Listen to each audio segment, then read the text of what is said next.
from the TFNB Your Bank for Life studio. Now, it's time for the SMOAK Show. Presented by IdealMRI.com. Premium quality MRIs, convenient, affordable. That's ideal. And by Texas Farm Bureau Insurance. We are Texas Farm Bureau Insurance, your insurance provider built by Texans for Texans. And we've been protecting families in our great state since 1952. TFNB, your bank for life, serving Central Texans since 1889. It's time for the SMOAK Show on 365 Sports with David Smoke and Craig Smoke.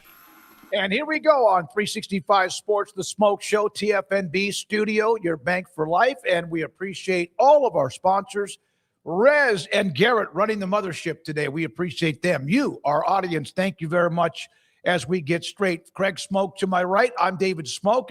And Craig, this is before we get to the first actual graphic story, whatever, Bill Connolly does a lot of S&P, a lot of analytical crunching numbers.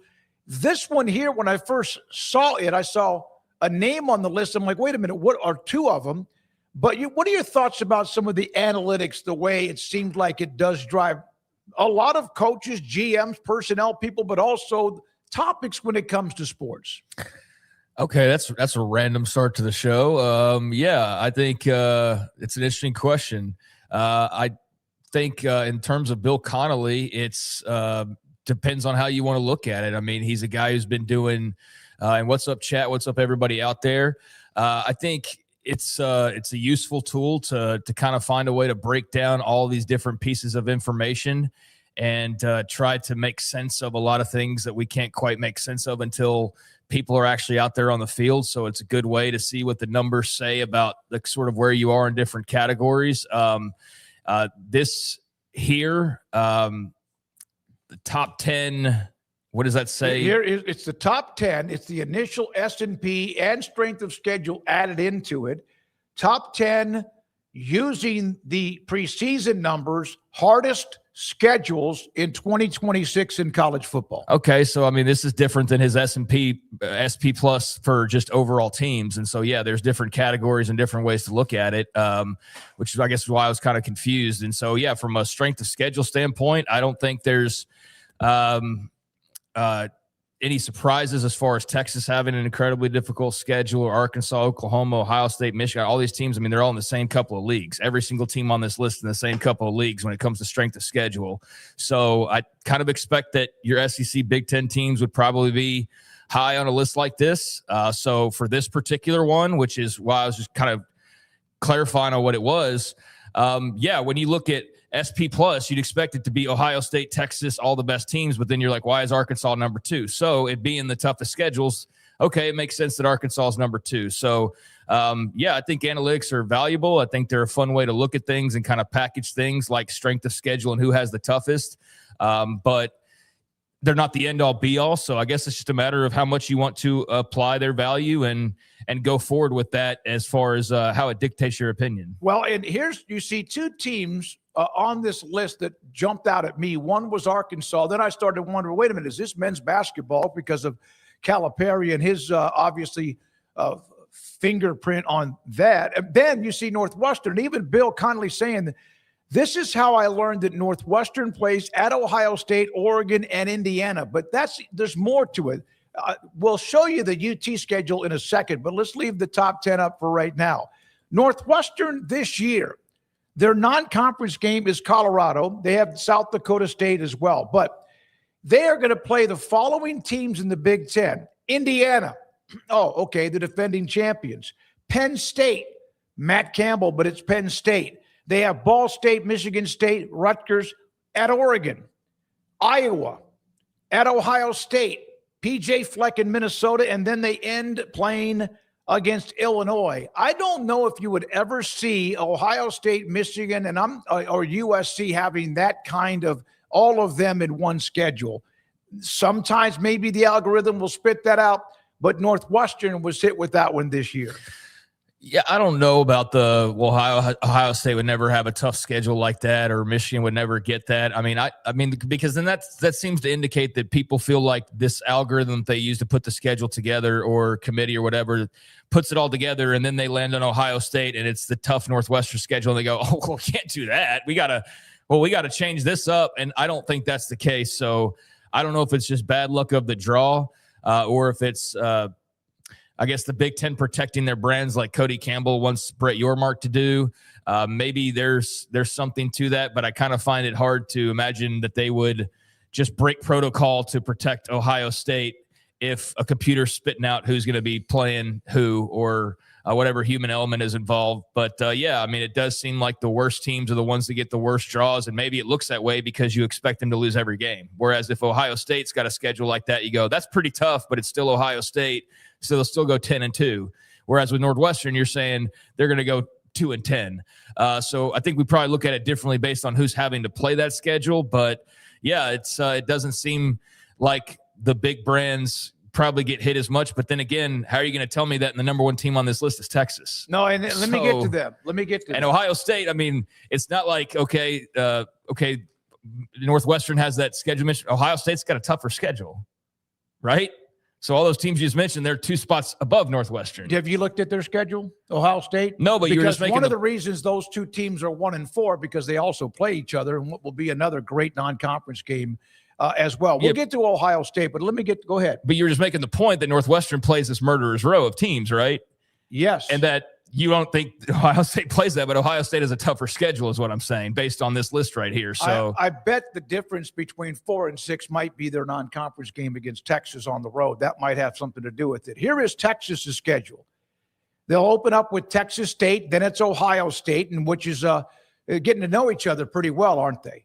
Home against UTSA, then their conference schedule at Tennessee, Oklahoma in the Cotton Bowl, Florida, who are they under John Sumrall year one, who beat Texas last year when they weren't very good with DJ Lagway and obviously Billy Napier. Then there's Ole Miss, Mississippi State, and then the last 4 games, they're at Missouri, at LSU, Arkansas, an old rival, but not in their same category. And then they end this year at Texas A&M inside Kyle Field, where they've won the last 2 years since they joined the SEC.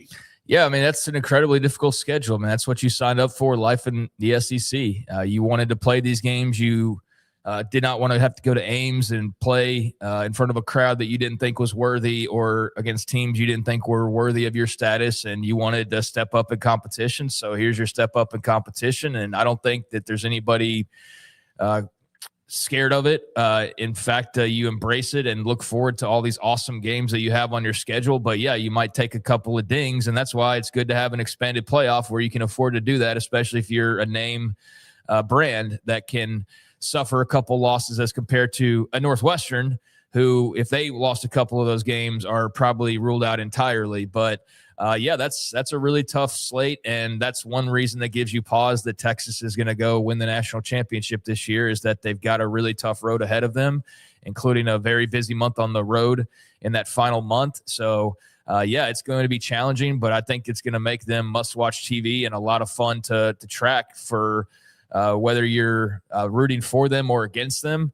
If you're rooting against them, you got plenty of opportunities to see them get beat, and if they don't, then I mean, they're going to be, as expected, one of the best teams in the country. And if they do get beat, then it's not going to come as a shock, because, I mean, they're taking one blow after another from really quality teams almost week after week after week during the entire course of this season. So, yeah, I mean, UTSA is not going to do much. All respect to Jeff Traylor. We've seen that song and dance enough times to know that's competitive for like a quarter, and then Texas turns the Jets on. So that'll be they're in Texas State as well, the start of the year. I mean, that could be interesting for a few minutes, but ultimately, yeah, I think Texas will pull away from Traylor and Kenny and those guys. But the rest of it, I think you feel probably great about beating the Mississippi State just on paper at home in Austin.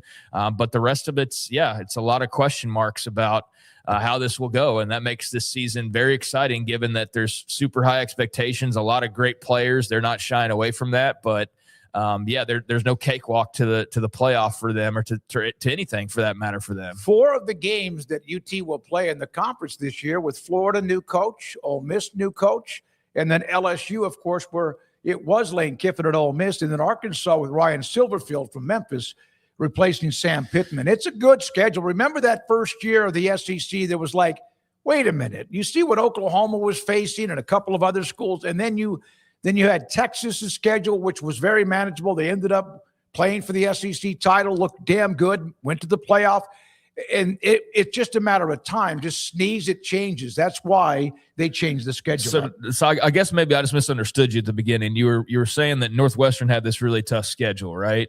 No, I'm not saying it. Bill Connolly is saying it based on his metrics. I just want to make sure we're on the same page here. So you're saying like that you wouldn't see Ohio State with that? No. I said all of the if you take, let's say, 5 or 6 teams, like this year's Ohio State schedule is very similar. That's what, very similar. In fact, I just looked at it. They play Indiana, Oregon, Iowa. Ohio State plays Northwestern, and they also play Illinois. Plus, they have Michigan and USC. So this year, their schedule ramped up. Okay, so I guess I just totally misunderstood what you were saying there at the beginning as far as that goes. Because, Ohio State and Texas both have top 5 toughest schedules. I thought you were implying that Northwestern gets slammed and that those teams don't really make out that way. I can clarify a little bit. One, Northwestern's schedule is very difficult. That's why it's 6th. But also, if you're Northwestern looking at that schedule similar to Ohio State, it's a different Which is what I said, which is what I said. So, you look at Northwestern, you give them Texas' schedule, you're saying they're going to go like 1-11 or 2-10.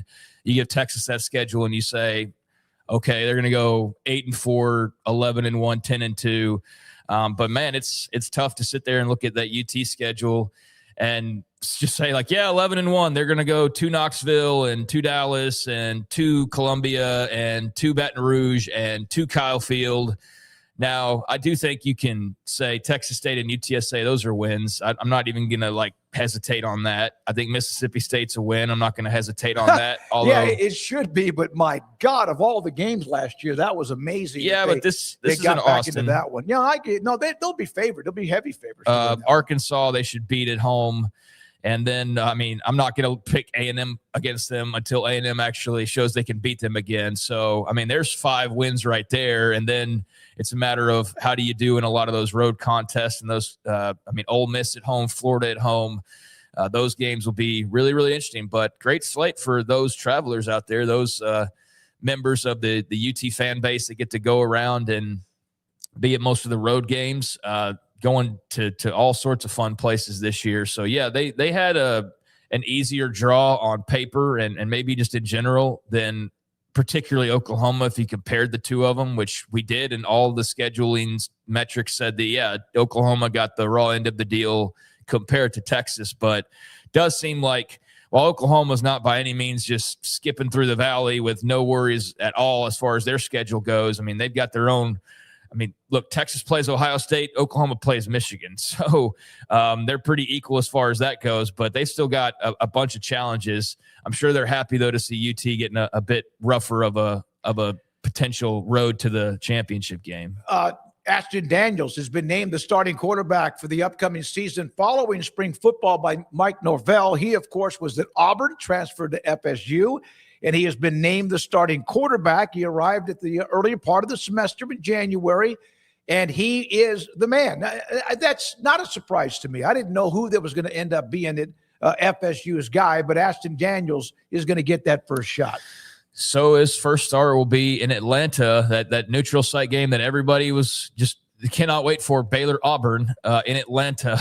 That was supposed to be an Auburn home game, but I know a lot of Baylor fans were excited about going to that and already setting themselves up to try to get into Jordan-Hare, and then all of a sudden they announced it was going to be a neutral site. But that's where we'll see him. No, I'm thinking Auburn. Yeah, you're right. Florida State, no, total apologies there. So Auburn's playing Baylor, not Ashton Daniels. But, he was at Auburn last year. My apologies on that.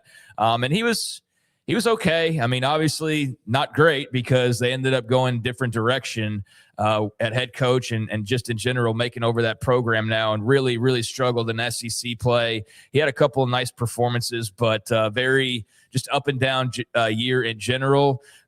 Think it's good for him to get a change of scenery, but man, that whole Mike Norvell Tallahassee situation, I'm not a believer in it. It's hard to be a believer in it, and I know many people wanted to cut ties 2 years ago, but you really couldn't, fresh off the heels of a big championship appearance and an undefeated regular season and of all those things. And then the last couple of years, it's really like there's a puncture in the gas tank and they're just leaking all over the place, or in the oil pan or something. And I don't know how long they could keep driving this car with him in the seat without making some serious repairs. So, Ashton Daniels will in part be the guy that can help try and save Mike Norvell's job.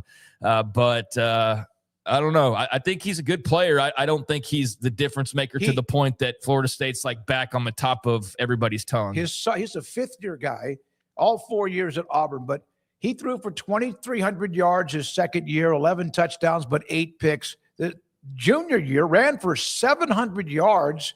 He can do that. Threw for 1,700 yards, but then again, 10 touchdowns, 12 picks. So he's obviously turned the ball over way too often, and now that's Florida State's issue to try to see if they can fix that. Yeah, he's a kind of a typical college player where he's a really good athlete and a playmaker at times, but there's some inconsistencies or drawbacks to other parts of his game, and so that's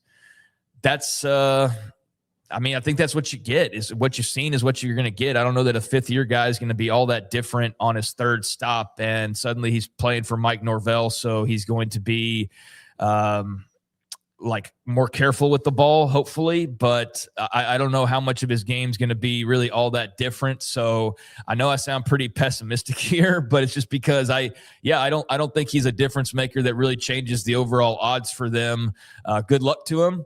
I still think that Florida State is a massive question mark this year. And I did mention that, I was forgetting there for a second that he was no longer in Auburn. So I was mentioning their non-conference, but Ashton Daniels, we will get to see against Alabama early on in week number 3. So that'll be a lot of fun. Week 2 and then Alabama. Yeah. So that'll be a lot of fun to watch how that shakes out. So they got a couple early tests on there for the Noles, but I don't think this changes much of your opinion. I think if you thought they were going to be a middle of the road team, I think you're probably still feeling that way.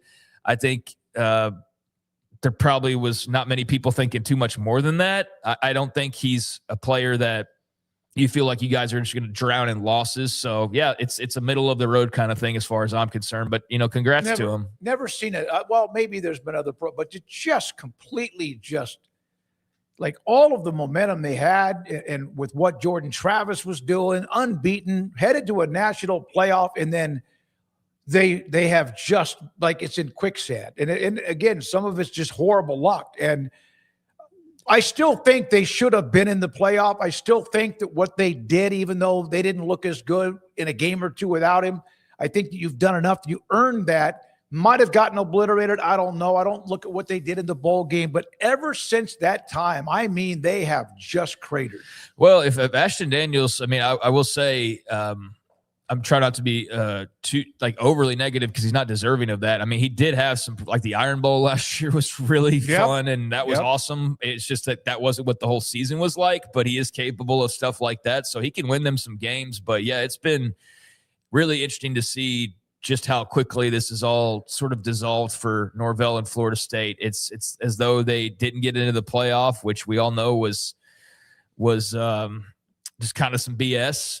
And I know the arguments that all took place back then that we don't need to relitigate or rehash, but I know anybody in the position of Florida State, if that had been, you're an Auburn fan and that was Auburn, or you were a Texas Tech fan, that was Texas Tech.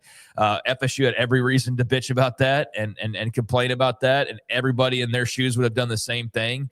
But yeah, I don't know what you attribute everything afterwards to, because it does feel like, oh, wow, this guy knows what he's doing and they've got a great setup. And then it's been just nothing but endless kind of pain and misery for Florida State fans ever since that run. So it's been a ride, and it's not a ride that's going to last much longer unless Ashton Daniels pulls out the Iron Bowl performance about 11 times this year. Bracket Cat, Smokey, and Craig, Josh Freeman was sadly the same way. He, of course, had committed to Nebraska, was going to play there. He goes to Missouri. he had it all. I mean, every tool you would ever want to see in a quarterback. Ended up playing in the NFL and had some moments, but it just didn't seem like it all materialized the way everyone expected. That's a name I haven't heard in a while. Thank you for bringing Josh Freeman's name back up. I hadn't thought about him in a minute, but he was definitely a great player in some ways, but had his drawbacks as well. I think that's probably what you get with a lot of college quarterbacks. But Ashton Daniels, he can have an Iron Bowl type of performance, but can also just be kind of your other typical quarterback. And we'll see what version Florida State gets for the 12 games they get this year. But then it was interesting to see in winning that job, just from a Texas point of view, is that Kevin Sperry, who's a Texas kid, is one of the players that he beat out. Not sure when, if we'll see Kevin Sperry, but I pay attention to the Texas guys that kind of branch out, and not that often you see a guy at quarterback from Texas for Florida State. And I guess it's going to be a little while longer till we see a quarterback from Texas at Florida State, because he's not going to be the starter. All right, a guy that was phenomenal. We had him on the show back when the Big 12 had their first ever NFL Combine. Remember, they were up in Frisco. Everybody was there that was a prospect, except maybe a couple of guys. They were there but did not work out. But they were doing that at the Star in Frisco, and Cordell Stewart was there. He was going to be playing in a golf tournament, the former Pittsburgh Steeler, but also Colorado Star. He has been officially inducted into the Colorado Sports Hall of Fame. Good for him. He had that famous throw to Michael Westbrook against Michigan. Colorado was really good. He was really good. And he is now a part of legacy, forever immortalized in Colorado. Good for him. Yeah, very deserving. Great player, and somebody I definitely would write down on the list of players who stood out to me most growing up as a young kid. I mean, Slash and that whole Colorado team with Michael Westbrook and Rashawn Salam. That was a pretty good little pocket of time there for the Buffaloes. And he was awesome. He's a really good player, and I remember seeing him at media days. I didn't take part of that interview. I think I was covering a press conference or something like that. But I remember it being a really good one, him and his teammate. And, he seemed to be a really nice guy. So congrats to Cordell Stewart on another honor. And, one of my favorite players to watch growing up, even though I did not like Colorado at that time because they were a rival and they were right there in the mix for championships. So they're kind of in your way as an opposing fan, but could not root for Colorado, but I could easily see myself rooting for Cordell Stewart or some of the individuals they had on that team. I didn't like Colorado. I was a Nebraska fan, but they were some hellacious games between them and a great rivalry. Then there's a story today, and I text Brett McMurphy. When we had Scott Frost on last year at Big 12 Media Days in Frisco at the Star, he was on with us, but the word had kind of started to get through Media Row, wherever we were doing our shows, that he just did not want to talk about his time at Nebraska. He's a legend there. He won a national title there, but it didn't go well. The 5 years he was there, just terrible. Like 2-20 or something like that in one score games. Really good feature from Brett McMurphy. I want to say one thing here. I'll read it, and then eventually I'll give you a quote or two in the article and discuss it in the chat room, and we will too. He has run with the Bulls in Spain, cage dive with great white sharks, climbed the highest peaks in America, but nothing harder than dealing with Nebraska noise. I don't want to talk about Nebraska at all, is what Scott Frost said. And it's kind of what he alluded to us back when we had him on too. Here are a couple of quotes from the article. If you'll blow that up a little bit. So Bo Pelini, this is where Nebraska football has been. This is about Scott Frost, but then you put it, you jinx yourself here. Pelini won 9 games in all 7 years he was at Nebraska. He once told Brett McMurphy, for various reasons, was the hardest job in America in Lincoln. Pelini then was fired. Nebraska won 9 games, one more time. It was a couple of years later with Mike Riley, and then he went 4-8, and then Scott Frost was available, and they moved on again. It's amazing it's been that kind of stretch, and they are just so inept when it comes to winning close games. But Scott Frost, I love the guy. For what he did as a football player. His first ever start was in 96 against Arizona State after having that unbelievable national championship team, and Tommy Frazier moves on. got beat in Tempe, they just couldn't do anything. He eventually won a national title, hammered Tennessee, and made a comment in the postgame. But he still, to this now 2 or 3 years now, he just doesn't want to go there in his time with Nebraska. Yeah, I don't know. I feel like, I mean, I certainly understand why he's annoyed talking about it. It seems to be more of what people want to ask than about the team he's currently coaching. So that would definitely be annoying.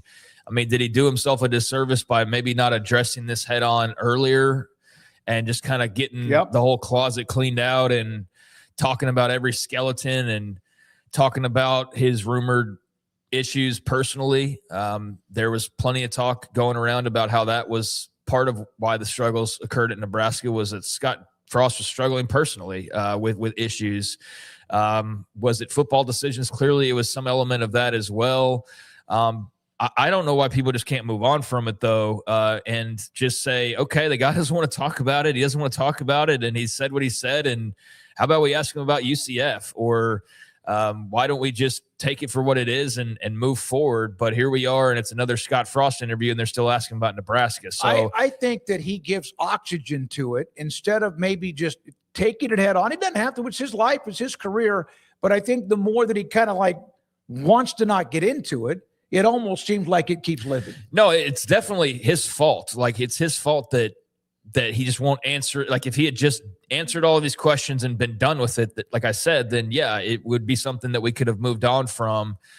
So maybe I need to explain it better. I just don't understand why at this point, when he hasn't done that for years now, why are we still like, but still though, we know you haven't wanted to answer this question for like 5 years, but what do you think about Nebraska and your time there? And he says, I don't want to talk about it. Okay. And then next year he's going to do an interview and people are going to be like, he's in his 3rd year of his 2nd stint at UCF, but even though he's visited the Taj Mahal and he's been to the Vatican, he's wrestled cobras, he still doesn't want to talk about his time at Memorial Stadium. It's like, okay, so yeah, he's the same guy that he's always been. I think there's a shelf life, and I think that is pretty much Brett McMurphy's a great reporter. I don't know how the conversation began. We'll have him on at some point, not to talk about that, but I'm not sure how that came up, but he just probably did like he did with us. So, yeah, I mean, but at the same time, like, I see all these people that point out, well, Scott, you need to talk about it because you earned it, buddy, and you need to talk about what you did and did wrong and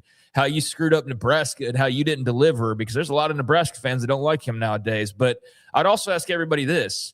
Are y'all lining up to do interviews on maybe like the worst stretch of your life and just put it all out there and on 3 so that they can get their clicks, or Sports Illustrated or ESPN? Like, are we all lining up to be like, all right, this is the worst period of time that I've ever had in my entire life. I basically ruined the relationship I had with this great college I went to and was a star athlete for. I had personal issues, we'll just put it that way, going on with the bottle, with family, allegedly wife. Like, there's all sorts of stuff swirling around there. Like, come on, Scott, why don't you want to talk about it? I don't think Brett McMurphy. I think it was more the football part of it. But you're right. That was something that in the chat room, people boom. What about it was his fault? I wish he would talk more about what happened with football, but I don't care anymore. But I thought that was interesting because one more time, and I was like, dang, I wish he'd just hit a couple of notes on that and move on. I mean, I've seen UCF fans go like, why can't our coach be asked about us and not Nebraska? And it's like, oh, well, because he won't let them move on. It's like, he's trying to move on. He just doesn't want to give you guys what you want.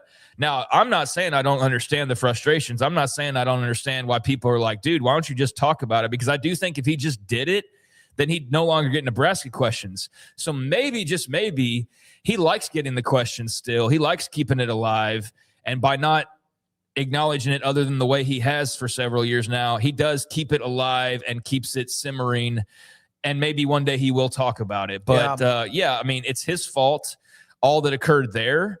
Or a lot of what occurred there, if not all of it, and it's his fault. He won't answer it, but it's also the fault of the media when you've been told for like 4 straight years of the same answer, And you keep going, well, he doesn't want to talk about it. What's wrong with him? I mean, clearly it's a Band-Aid he doesn't want to pull off just yet, or he's just sick and he likes having the Band-Aid yanked every year. I would bring up the game with Tennessee when after the game they were talking about who should be number one. Michigan, of course, split the title, and he said something about who they beat, who they were, how good they were. And that's unfortunate. That's not what you remember. I do, because of what happened.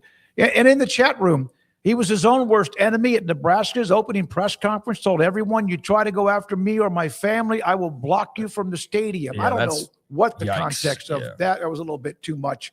All right. Yeah, I mean, he was not good. He got hired way too early. They were not a good football program underneath him. It took a step back, if anything. He is nothing compared to Bo Pelini as a head coach at Nebraska. He had a lot of personal life issues that clearly crossed over and had some detriment. And he's, for all intents and purposes, really soured and stained his relationship with his alma mater, where he was an incredibly great superstar football player. So, I just don't think that's something people want to relive. Now, you can call him immature or big baby, and that's totally, you're right. I'm not saying he's not those things. I do think he should have addressed it earlier. But this... How many years are we going to ask him? I think that it eventually fades, like many things will. And it's unfortunate because he's a Nebraska legend. Not Tommy Frazier, but damn it, he won their last national title nearly 30 years ago. All right, when we come back, Sam Kahn, theathletic.com, joining us today. We'll also have Hall of Famer John McClain at 5 and Rick Saratella on the NFL draft, which is Thursday and Friday and Saturday. We appreciate your time. Hit the like button if you don't mind. Subscribe if you haven't. Pass the word. And this is 365 Sports. Marco's Pizza. Pizza lovers get it. Fastest growing pizza brand in America. You can go to marcos.com and order what you want for them to deliver, for you to drop by on your way home and pick it up. They do that. And Bob Mock, the owner of 5 locations here in the Waco area, all around the outer part of Waco, with Belmead, Robinson, Hewitt Woodway, and also in China Spring. When I order a pizza, I will order Marco's. There's one just around the corner. It's a little further, but they do deliver to where I am at the condo, and I appreciate them for doing that. I love the Magnifico, or Magnifico, all meat pizza, thin crust. It's great. Marco's Pizza. Pizza lovers get it. Broker is your Lennox Premier dealer. Right now, qualified buyers can make no payments and get no interest financing for 12 months on a new Lennox home comfort system. Conditions apply. Call Ray Broker Air Conditioning and Heating Specialists for details and a free estimate. We're celebrating the Declaration of Deals at Allen Samuels in Waco. Right now, get $11,000 off a new Ram 1500 Lone Star, plus 2.9% for 72 months. Cash in on $11,000 off a new Ram 2500 Lone Star Crew Cab, or choose 0% for 36 months, plus no payments for 90 days. Feel secure with America's best full-size truck powertrain 10-year, 100,000-mile limited warranty at Allen Samuels.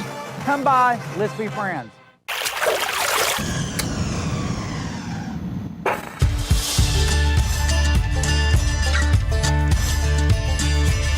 Bold are the adventurous. Determined are the leaders. Faithful are the healers. At Baylor, you'll find your calling, your people, and your purpose. Dare to be you, indeed. It's time to compete against yourself, finding too many excuses not to work out combined with bad eating habits, and Waco Regional Tennis and Fitness can help reach inside your competitive soul. Discipline, getting results you've only dreamed about, personal training, group exercise classes, and even a tanning bed, world-class tennis facility, and pickleball courts and lessons available. Waco Regional Tennis and Fitness, spacious, clean workout rooms, free weights, state-of-the-art technology, weight training equipment, and no intimidation. It's time for you to react today, not tomorrow, at Waco Regional Tennis and Fitness on Lakeshore Drive in Waco.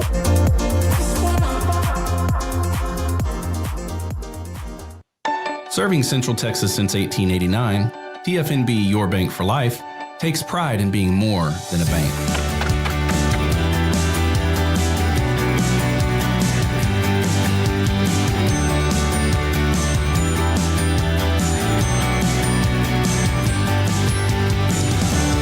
TFNB, we remain committed to these principles. If you value them too, come join us. TFNB, your bank for life. Extreme Texas weather calls for Ray Broker, your Lennox premier dealer. Sign up for our year-round comfort plan and keep your home the perfect temperature no matter what the forecast is. Call or visit raybroker.com now. Ray Broker, your air conditioning and heating specialist.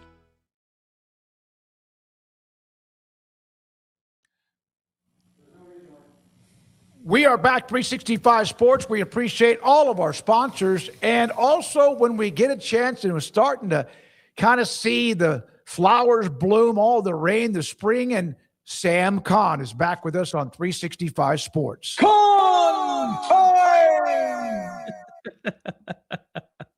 That's terrific. Whose voice is that? That's mine. I did that. Remember, I sent that to you, a little clip when I was talking. Yeah, I thought it was somebody else. There's got to be some AI or something, type of editing in that voice inflection. Yeah, they fixed that up pretty well with Rez. Appreciate what he did. Hey, good to see you, man. I know there's a lot to get to. Have you? What are your thoughts about anybody in particular that you've had your eye locked on when it comes to spring football wrapping up? A story, a coach, a player, a program? I would say Oklahoma State is probably the most interesting team to me right now. I actually was able to visit them a few weeks back. We'll have some stories on them probably in the next few weeks or month or two. But they're super interesting to me because they are trying something that I think some other programs have tried before with varying degrees of success. They imported, I think, more than a dozen players from North Texas, and I'm curious to see how that works in the Big 12. I mean, you're stepping up a level in competition. I don't think anybody would argue that Oklahoma State was probably one of the worst rosters in the country last year. And you could see it when they played Tulsa and they lost that last game before Mike Gundy got fired. I don't know if you had put, uncolored uniforms out there. I don't know if you would have be able to tell me which team was the Power 4 team.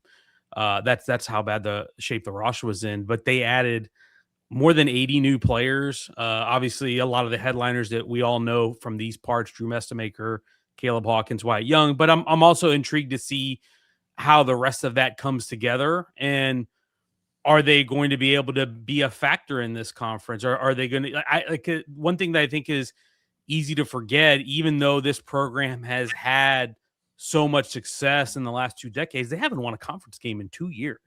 So even if they were to go 7-5, I think that's a massive victory. They get to a bowl game, I think that's a huge step in year one for them. But I'm curious to see how Drew Mestamaker translates into tougher competition, because he was really elite last year, but when they played two of the tougher teams, USF and Tulane, he turned the ball over a lot. So I want to see, how does he react to a little bit more intense pass rush and the better caliber athlete he's going to face, and how does the rest of that crew translate? So that team has probably been the most interesting to me. Sam, how strange was it to walk into, and I know you said you'll have the stories and whatnot that'll come, but for what details you can give us, how strange is it to walk into Stillwater and those facilities and it's not Mike Gundy, it's Eric Morris and a whole new thing going on there?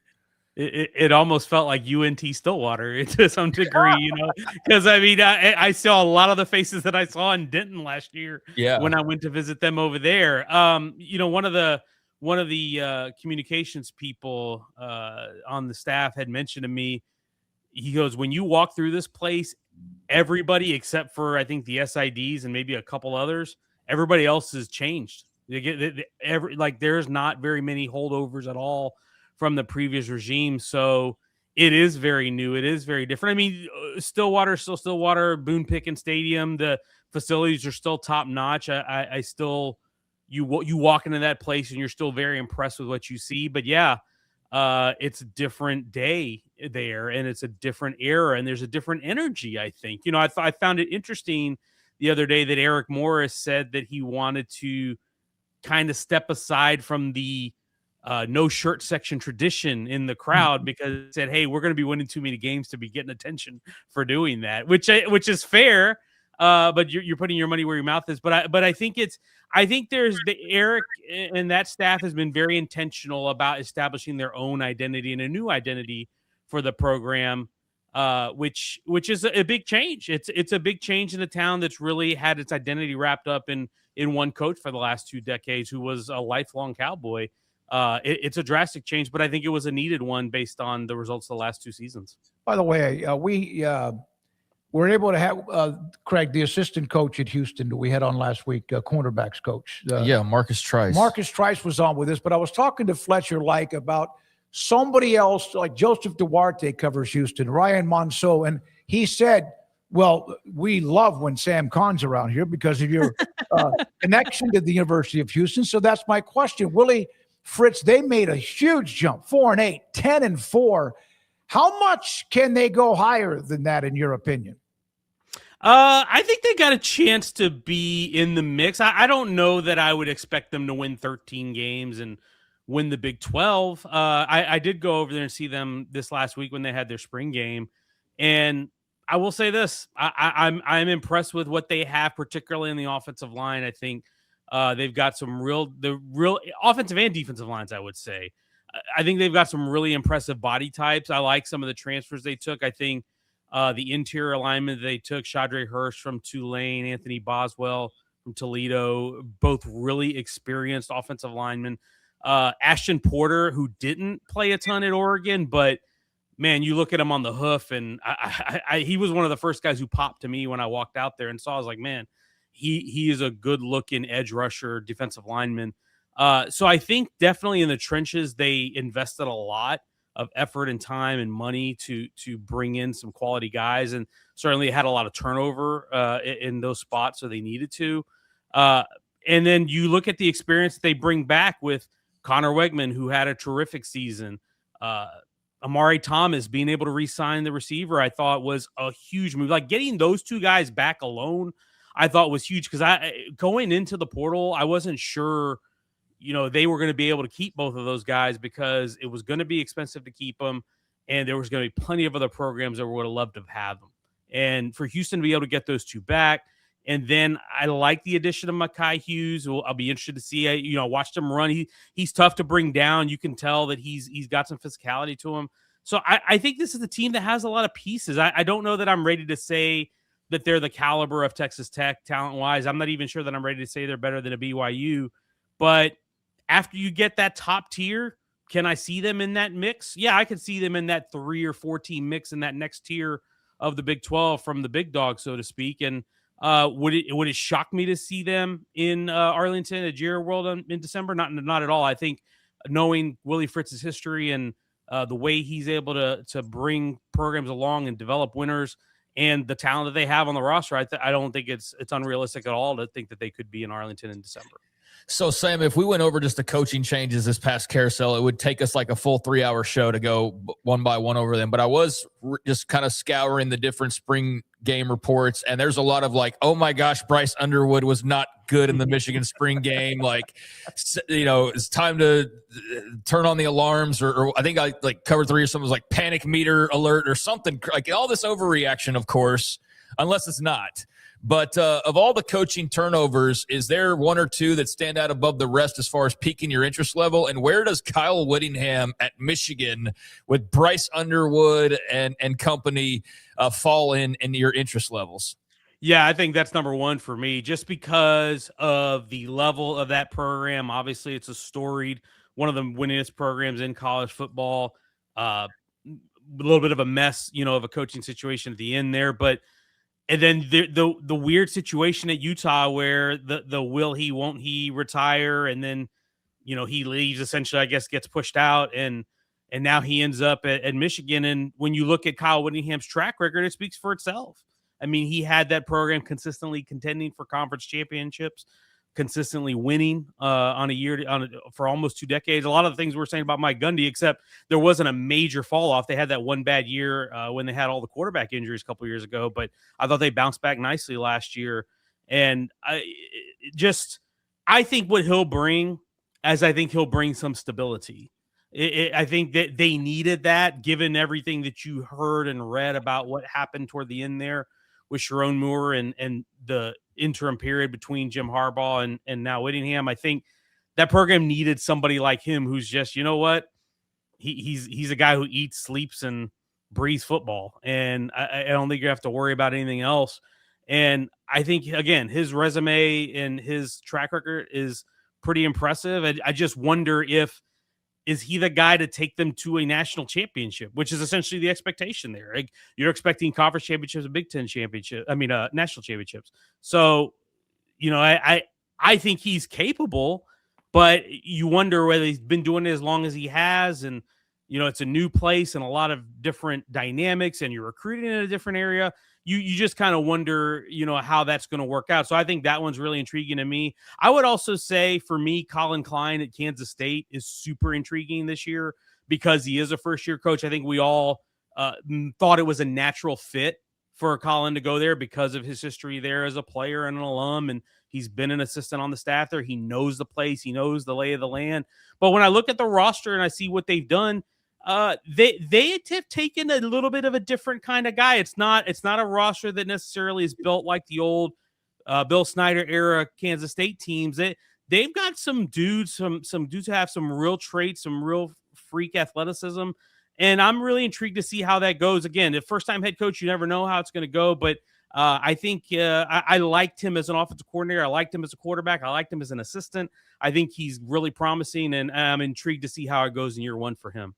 We had John Kurtz on yesterday, and it was almost like what K-State fans have been through with the way that things flamed out at the end. Unfortunately, great guy, loved it, and Chris Kleiman still do, and might be a pretty good guest here in a month or two. And then, of course, with what happened with Jerome Tang in basketball, they're like wanting to, can I get out from under this rock? What's going to happen? And I think the Colin Klein hire really has given them hope to get back where they want to be. Well, yeah, and two, you got to remember this is a program that has long, even as they've been successful, they've kind of flown under the radar. They're not used to being the center of attention, so to speak. And the end of the Kleiman era and everything that happened with Tang at the end kind of put them in the spotlight in a little bit of an uncomfortable way. And so I think having Klein, the native son, having the guy bring back this program to glory, it gives a lot of optimism. He's an easy guy to root for. If you've been around him at all, he's a pretty good dude. He's pretty no nonsense. He loves football. I really liked the time that I spent with him when he was at Texas A&M, and I think he's got a chance to be really good. I think he's really sharp. I think he's a really smart guy, and I think he's got the right approach to this thing. So it's just a matter of so much of what success is in a coach and in the coaching regime is who you hire from an assistant standpoint, and these days what you have from a roster budget standpoint. It seems to me they were able to be competitive on that front, and I think a lot of like I said about the assistant hires, will remain to be seen how that works out. But I think he's got talent on the roster. There's no doubt about it in my mind. Does A&M skip a beat? I mean, I know they had co-OC, so you got Wiggins still in place, right? Holman Wiggins. So I mean, like, does that? I don't know. It's kind of a stupid question, but does like Colin Klein leaving A&M like change anything about the Aggies offense to you coming up this season? Oh, I'm sure it does. I mean, it just remains to be seen how it goes. Because I think play calling there's an art to it, and there's a flow and there's a feel, and you have to have some chemistry with your quarterback and understand. And I think that's one reason why I think Elko went and promoted Holman Wiggins, because, well, one, I think he's a really talented coach, and you see, his history, and before he got to A&M, I thought he was a really talented guy, a really talented assistant at Alabama. And I think he's ready for that role to step up, but it just takes time. You really, until you've done it and until you've done it at the level that he's going to do it, you just don't know what to expect. And so I'm curious to see, but the fact that he has a familiarity, he knows what that receiver room looks like. He knows what that quarterback looks like. He knows what that offense looks like. He's in those meeting rooms every day. He's going to know the pluses and minuses, strength and weaknesses of Marcel Reed and what to play to and how to call it. And I think that's one reason why Elko wanted to keep it rolling, because you look at the success they had last year. This is the first time they made the playoff in their history, and they want to build on that success. And that's why I think you saw across the staff a lot of internal promotions when they had to make changes.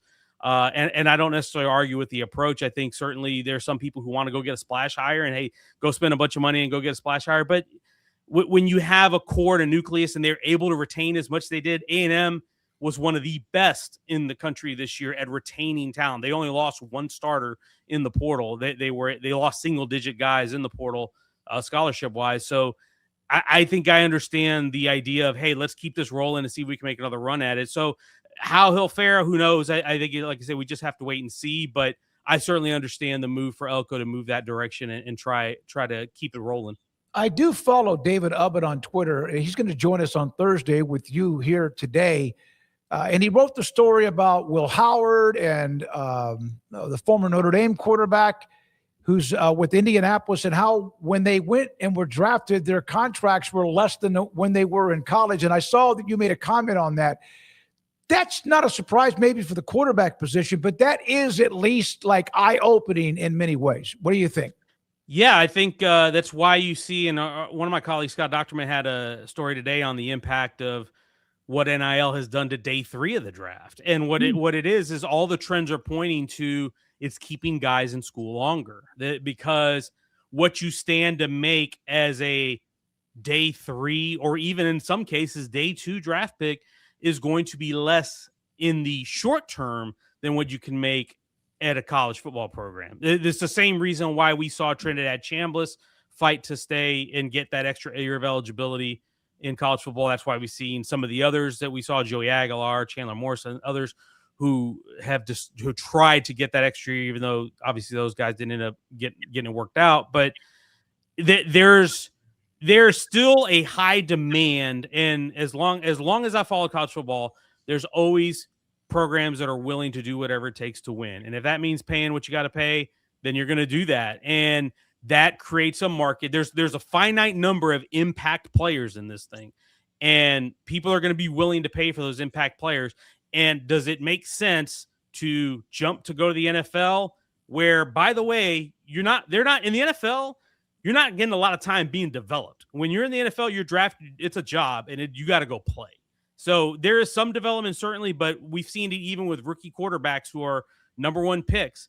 They throw you to the fire, and you got to sink or swim. And I think there's a attraction to staying in college, not only for the financial part, but for the development part. If Trinidad Chambliss goes back and has a killer year, he certainly will improve his draft stock for next year and have a chance to be drafted higher than he was this year. I know some people thought maybe you could get drafted higher because this is a weak quarterback class, but I'm still not certain that he would have been drafted any higher than maybe the 3rd round in this thing. It's just because of his physical traits. And so I think it makes a lot of sense for a lot of guys to stay and do it. And that's why when you hear, like Bruce Feldman, my colleague today, had a story about the draft. He said a lot of guys are saying this is one of the weaker draft classes we've seen in a long time. Why is that? Because a lot of guys are staying in school so they can get paid. And I understand that. And I think it makes a lot of sense why those people make those decisions. Yeah, it could be a round or two of talent that otherwise would be in the 5th, 6th, or 7th round that are pretty good, but just not like highly thought of prospects coming out of college. Hey, I got a question for you. If in fact you could write this down on a piece of paper, but you won't, you're going to tell us.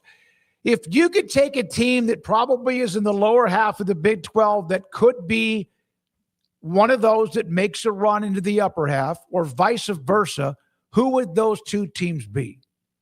Are you saying they were in the lower half last year? Your lower half, even with expectations this year, that will be a surprise, and vice versa, who might be a team that is in that upper half, probably with expectations among the top 5, 6, or 7 that might be a little wobbly? The lower half team that I would expect to go up would be Baylor, mainly for one reason. I love the combination of DJ Lagway and Jake Spavital.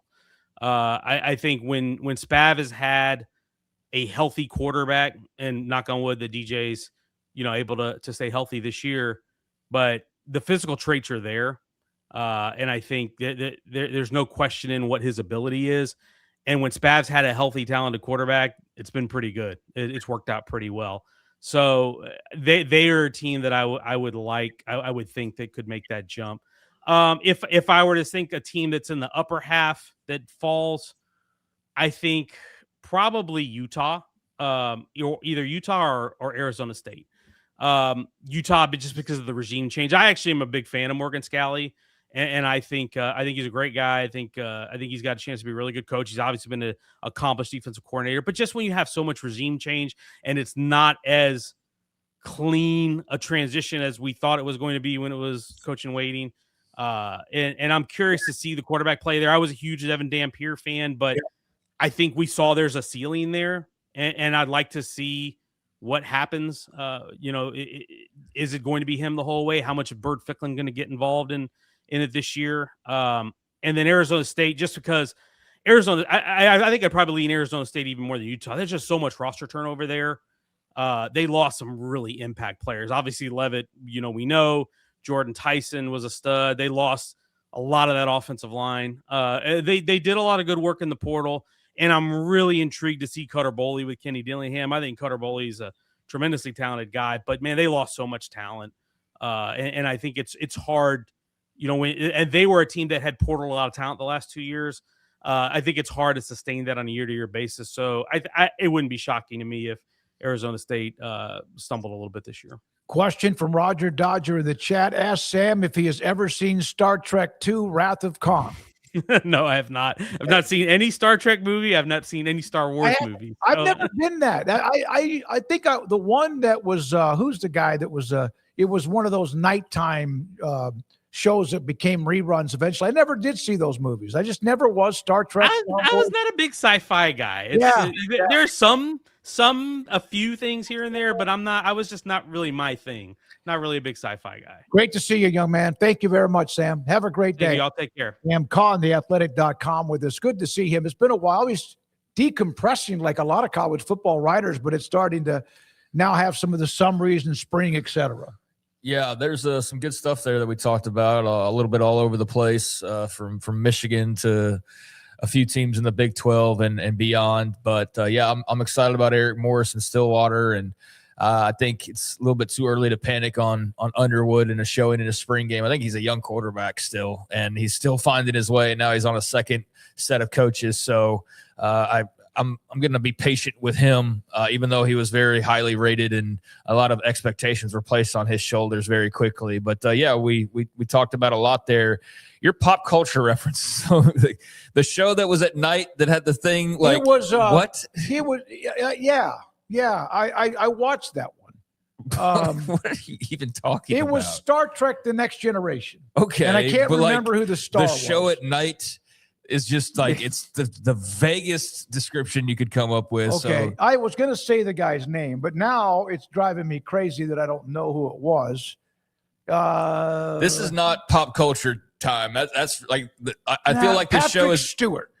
Patrick Stewart was on Star Trek as Captain Picard, and I'm not a big sci-fi guy either. Picard. But I at least remember some of the names, and I think this show's in a really good spot, and we've enjoyed the last week, but definitely took a pop culture hit. Oh no, that's why when we do that stuff with Andrew, I'm out. I'm out. All right. I will carry the weight, if you will. But ask me about the 54 Giants, and I'll let you know. I will try to carry the load of the pop culture questions at the end of the show. But yeah, I was wondering where you're going with that, and I pictured in my mind you're talking about at night because they show you the spaceship floating through black outer space with the stars and everything, and that's what's popping in your head. But the way you describe it, just very unique, and you would not be the person I would call for the lifeline on Who Wants to Be a Millionaire. That's for damn sure. It's an innocent dumb is what it is. I really don't know much about it. All right, when we come back, we will hear from Rick Saratella, the All Access Football, the NFL Draft. And yep, remember he said he was going to send me this thing. This is the dude. And we will discuss that with Rick. Any late changes? Jordan Tyson's climbing up the ladder, it appears, as a lot of people are saying, no, we got to get this guy. And there was the trade with the Jets and Cincinnati. Is that right? The Giants in Cincinnati. So a lot going on, and we'll discuss that with Rick. And what does it mean for the first round starting tomorrow and the second round? This is 365 Sports. QC Kinetics. I played golf Saturday in some beautiful windy conditions. I played golf Sunday. And it was a course where the tee boxes and the greens are elevated, and it was always kind of a hike. And then I also ran a mile Sunday morning even before. And, man, it feels good to be able to do that, where I wouldn't have just done nothing. QC Kinetics has helped me and my body feel so much better than it did for about 4 or 5 years. I'll never forget, it was at a Super Bowl. When I went to run, I did, and then later that day, man, everything changed with this pull, this tug, this ache in my right hip, went through steroid injections and had people telling me, hey, you need to probably look at surgery. I was not going to do that on my back. So I went to get a free consultation at QC Kinetics in Dallas and Houston. The numbers are going to be on the screen. There they are. And I have now been through 4 treatments. I get 5, and I haven't even used the 5th one because I feel really good. Feel great. It feels good to feel good, doesn't it? So if you've had aches and pains and joints that are not getting any better and getting worse and you can't be active, contact QC Kinetics in Dallas at 972-972-8610 and in Houston at 713-913-5285. If you are about to just give up, don't. If you're about to just say, this is the way I'm going to have to live, don't. At least try. Get a free consultation. Listen to the experts. Listen to those at QCkinetics.com. It's in the major leagues for 24 years. And let me tell you, I can feel it in my joints. Shoulders, elbows, and knees. Trust me, pain doesn't retire when you do. I tried everything to get rid of the pain. Nothing worked until QC Kinetics. Baseball legend Roger Clemens and other patients are getting lasting relief with QC Kinetics regenerative treatments. No surgery. I trust QC Kinetics. You should too. Let's commit to getting rid of all the pain. Schedule your free consultation today. QC Kinetics. Better starts here. With over 25 years of excellence in IT, Carrion Solutions is your trusted technology partner. From managed IT services to cutting-edge cybersecurity, our expert team delivers tailored solutions that drive success. Our portfolio includes products such as Veeam, Bitdefender, Microsoft, Cisco, and Fortinet. Call David Carrion and his team of experts. Call 888-522-2221 or visit us at carrionsolutions.com.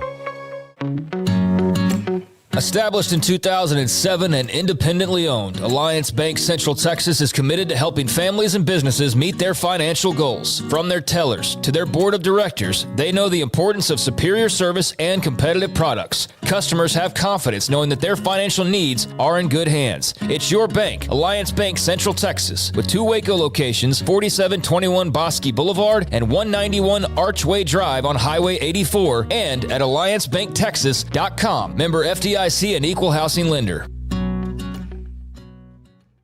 Hello, I'm Camille Johnson with Camille Johnson Realtors.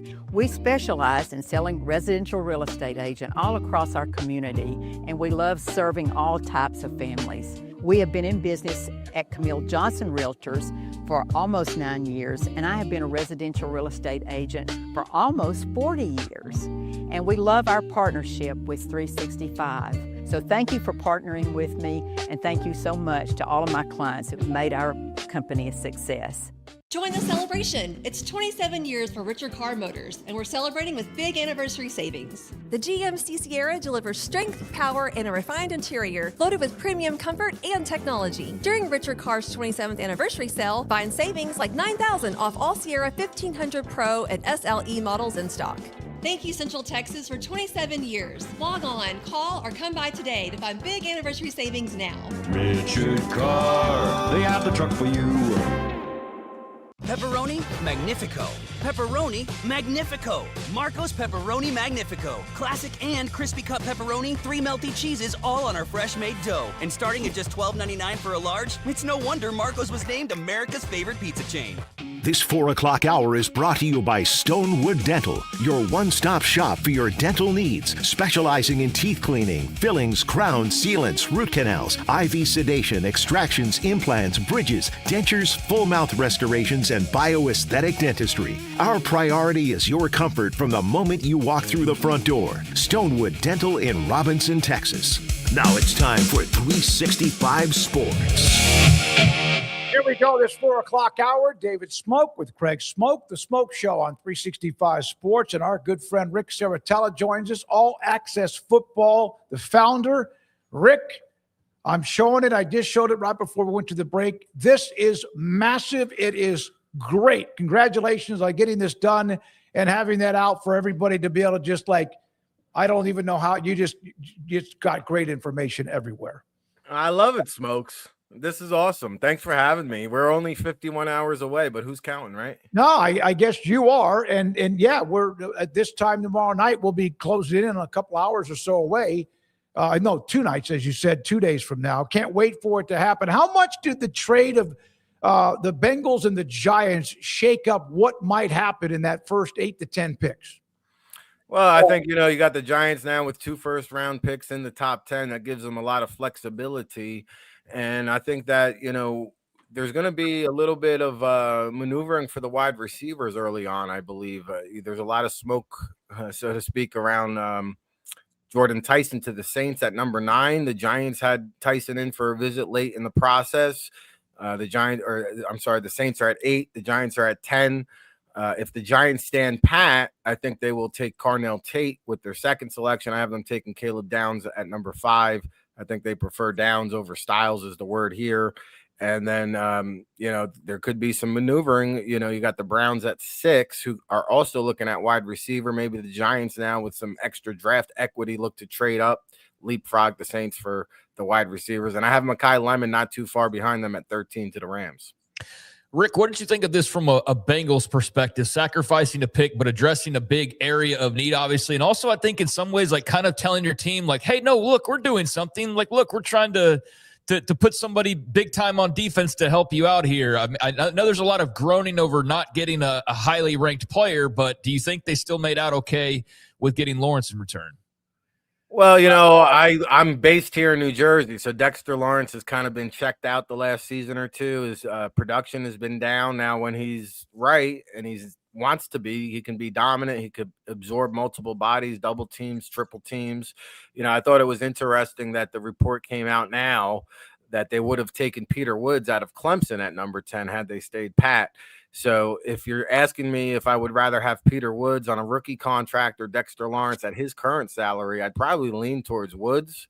But I understand what the Bengals are trying to do here. There was a lot of disgruntlement, I guess, over the Trey Hendrickson situation. So they're trying to send a message to their fans, try to replace that marquee star power. So I do understand it. But, the Bengals typically in a cost-cutting mode made a splurge here, and it's uncharacteristic. But having seen Dexter Lawrence the last year or two, just the personality, the body language, the up and down motor, I'd be a little bit wary of what I've seen, but maybe a change of scenery is what he needs. Washington needs a lot. They were really pretty good 2 years ago. And then, of course, Daniels' injury. So they need weapons around him. They also need to protect him. They also need to get better on defense. That means you're not very good. What is the Jeremiah Love if he drops that far? Is that who they absolutely want, or do they need something better like on defense? I don't know if Jeremiah Love is going to make it that far. You're talking about a top 5, maybe top 3, maybe on some people's board, the top talent in the draft. So I think that they do have Ja'Cory Krosky-Merritt, who was a day 3 discovery of a year ago. And I think with the running back position where the Commanders are right now, they need to get back to their defensive ways with the head coach there, Dan Quinn. I think the Commanders now are playing a waiting game to see what the Giants do, whether it be Caleb Downs or Sonny Styles. I think those are both players that each team would like to have. And if the Giants do stand pat and take Downs, which is what I'm hearing, I think Sonny Styles lands in Washington, and then Dan Quinn has a new quarterback of his defense. Of all the rumors that are floating out there right now, which one are you putting the most stock into, and which one are you like, oh, that's just we're 2 days away from the draft, and that's some smoke trying to distract folks? Well, a lot of teams looking to move up for a pass rusher, the Dallas Cowboys being one of them. The Los Angeles Chargers are another later on in the first round. But I think the Kansas City Chiefs have been hot to trot. And you look at them picking up top of the draft. They haven't traditionally selected this high in the draft, and I think they could look to move up. And I actually have them trading up with Cleveland at number 6. I think they want to get a pass rusher there. Ideally, David Bailey or Reuben Bain. I have them taking Bain at number 6, and you plug him in with Chris Jones, George Karlaftis. All of a sudden now the Chiefs have a defensive line to be reckoned with. Who is a player? I said this a minute ago. Jordan Tyson, who everyone knew was first-round talent, but he had the issue, the injuries, and then he had a workout, I guess, recently and looked really good, the quick twitch and all of that. Is he the one that's rising perhaps more than anybody else, or is it somebody else inside possibly the top 10? Well, I don't know if Jordan Tyson is suddenly rising because he's been right up there as the consensus number one or top wide receiver in the draft. I think the medical concerns were definitely an issue. It seems like he checked out medically okay. He had that workout. That hamstring was lingering for like 3.5 months. And suddenly now he's a hot commodity. He's been making the 30-round visits. And I do think pound for pound, he's probably the best wide receiver in the draft. I prefer Carnell Tate because of the durability concerns. And it's not just this season. Jordan Tyson was hurt. Remember last year during the college football playoff, he was hurt. In fact, if you go back to his high school career, to his senior and junior years, he was hurt. I mean, this guy cannot get through a single season without landing on the injury report. So you do have to factor that into the equation. But I think New Orleans with Tyler Shuck and Chris Olave there, injecting a Jordan Tyson might be worth a roll of the dice. It's a risk reward selection, but I think the upside can't be discredited. So I don't think we've asked you about Texas A&M before. They've got a handful of players that are pretty stout, guys like Cassius Howell, among others, Casey Concepcion. Do you have an Aggie or two that you got your eyes on, or guys that interest you as far as picks this weekend goes? Yeah, well, I have Cassius Howell landing with the Dallas Cowboys with their second first-round selection. I think they're looking for an edge rusher. I think they're going to try hard to trade up. I don't know if they have enough to get up to where they need to be to land one of the premier pass rushers. But, them and the Chargers are picking close to each other, and I have them going with Howell over Parker just because I think Howell, you can stand him up. You can put him as a situational mismatch. He's probably a 25 pass rep kind of guy initially, and then you kind of develop him and mold him. Texas A&M, they always have the heavy hitters. And who was the other player that you mentioned? I forgot. Concepcion. Concepcion. Yeah. I mean, he's knocking on the first-round door, and I think you're going to see these wide receivers now. I've got 3 wide receivers inside the top 13. I've got Denzel Boston going to the Eagles as a eventual A.J. Brown replacement. Omar Cooper Jr. to the Jets. I mean, what's that? 5 wide receivers right there. And then you have Concepcion, who's right there, I think, right behind that tier 1. In that tier two category. I think he comes off the board early on day 2. And he's, he could be a slot weapon. You can use him in kind of a gadget situation if need be. He's elusive after the catch and a pretty solid route runner. So I do think he's the top 50 overall selection. Rick, how many different either personnel or people in the NFL or in the personnel business, whether it's coaches or GMs or scouts, do you stay in touch with over time? Throughout the course of the season, we're just talking to dozens of scouts along the scouting trails and, starts off in training camp. And I probably hit about, close to 20 training camps during the preseason or during the August time. And then you're in season, you do practice campus visits, you do in-game visits. And then you meet up with them at the All-Star game trails, at the scouting combine. It's dozens upon dozens of scouts and executives and people that we're talking to and boots on the ground. And you held up the draft Bible. I think that's the one thing that kind of distinguishes us from the other draft publications out there is we are literally on site with the in-person evaluation, right? And getting feedback from these NFL teams and the college coaches and the pro liaisons and the cafeteria workers and the parents in the parking lot at the tailgate. I mean, we try to encompass every single possibility, every angle, all the information that we could possibly obtain. And I think you're trying to figure out the DNA and the makeup of the player, which I think is a huge part of the evaluation. So we've kind of it's been established that there is a really good quarterback at number 1 overall. Yeah. And there's some kind of a drop off to Ty Simpson.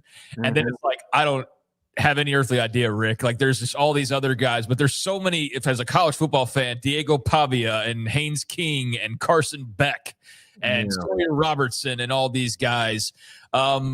Where do you kind of see the post Ty Simpson? Where do we start to see maybe some dominoes, and what does that even look like as far as separation amongst all these former college names? Yeah, for whatever it's worth, I have the Cardinals trading back into the first round to grab Ty Simpson, trading up with the Cleveland Browns second pick there.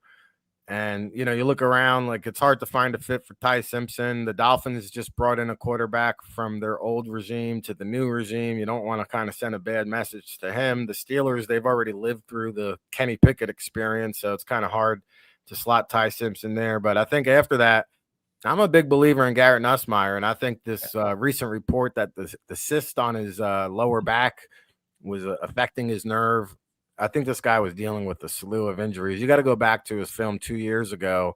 There's a reason why we were talking about him as the potential top quarterback to emerge from this year's draft class, and that's a guy I think that's going to come off the board probably on day 2. I think Carson Beck from Miami and Cole Payton from North Dakota State are right there behind him. You mentioned Haynes King from Georgia Tech. I mean, I feel like there's a long ways to go. A lot to be desired from a passer. He can work the short to intermediate part of the games, but he's maybe a slightly higher rated version of Riley Leonard coming out a year ago. So make what you want from that. Talon Green from Arkansas is fascinating. Everybody wants to fall in love with the measurables and the athleticism, but here's a guy who was benched on senior day in his final start of his collegiate career because he just couldn't get that offense going. I mean, this guy makes so many mistakes, so many bad throws.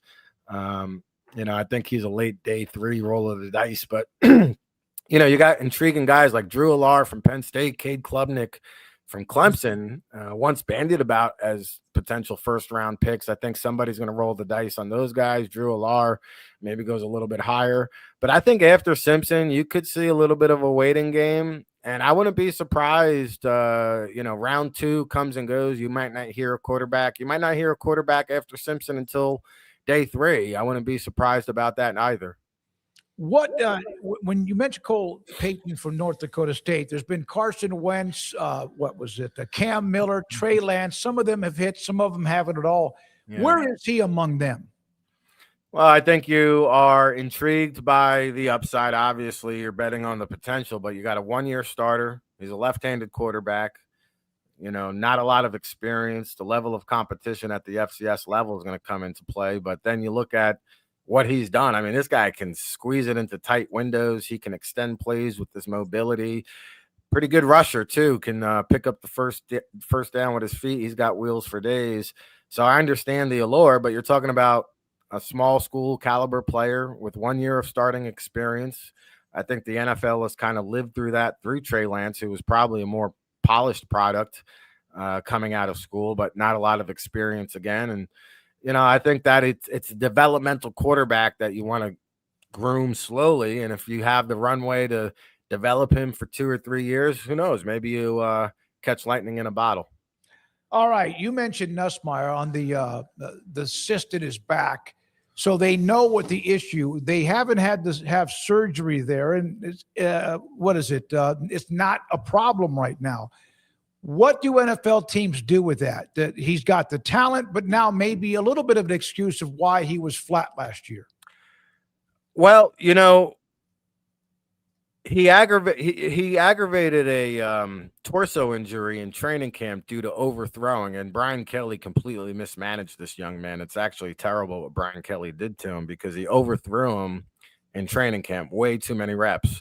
And so from the torso strain, it led to a re-aggravation of his patellar that he had the previous season. Okay. So now he goes to the combine and has the medical evaluation, and they find out, he had a cyst pressing on one of his nerves in the back. So this guy was dealing with a litany of injuries, and give him credit. I mean, he had a hell of a season. Now, the production was down. He didn't throw the ball deep downfield as much, and understandably so.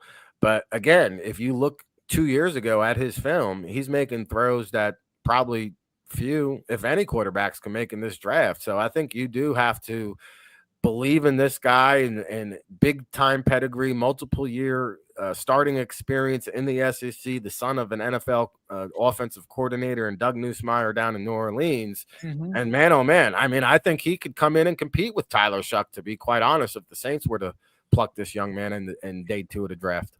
All right, last one. Zachariah Branch, the issue over the weekend. Does that affect him being drafted? I read the report, and I pleaded for, but he's being a knucklehead. He didn't need to. He was kind of being stupid. but it's not criminal, but he did get a citation for just not listening to the police officer. Any concerns?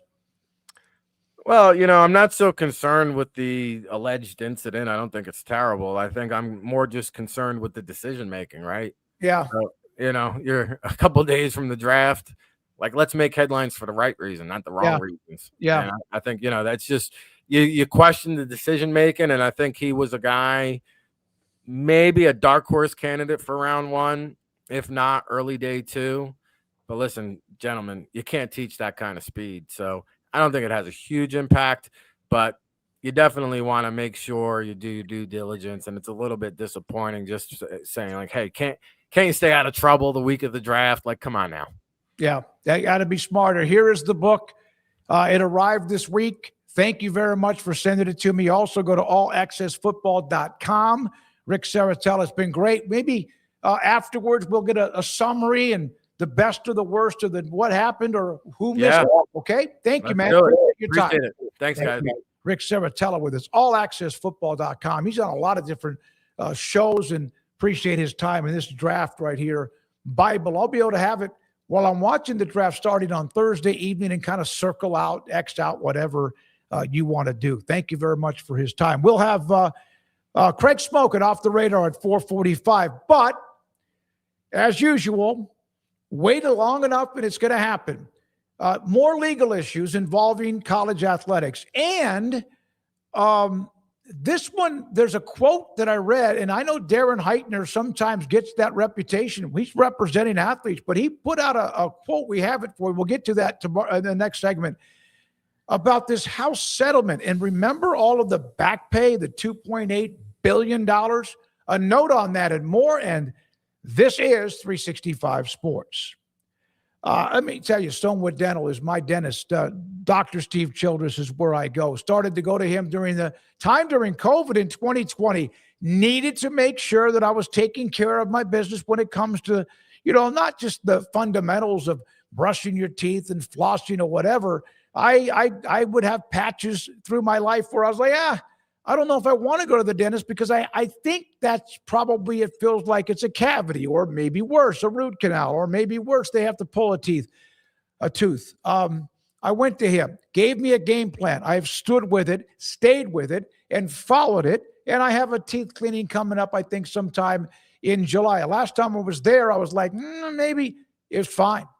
Because I've learned, and you might be in that position where you're scared to go to the dentist because you're scared of what might happen or what you haven't been doing right. Stonewood Dental with numerous dentists, 5 other dentists that are a part of the building, including him, Dr. Steve Childress. The ladies and the men that help you are all great. It is energetic. They have all the amenities you want to try to make your trip comfortable. At Stonewood Dental, my dentist in Robinson, Texas. Petty Clinic Men's Healthcare in Woodway is now proud to offer you men an exceptional weight management body sculpting product called semaglutide, also known as Ozempic or Wegovy. Semaglutide is an FDA-approved weight management medication. Once-a-week injections of this powerful medication offers an average body fat weight loss of 20% within the first year of treatment. In addition to body sculpting, semaglutide also normalizes blood sugars and has the clinical research proof of reducing blood pressure, cholesterol, stroke, and heart attack risk. If you're like most men and you have stubborn fat that will just not respond to typical diets and exercise, then help is finally here. Semaglutide. Affordable, highly effective. Google search Petty Clinic Waco and reach out to the Petty Clinic team today for a free consultation with Dr. Petty to see if semaglutide is right for you. Go to pettycliniclowt.com.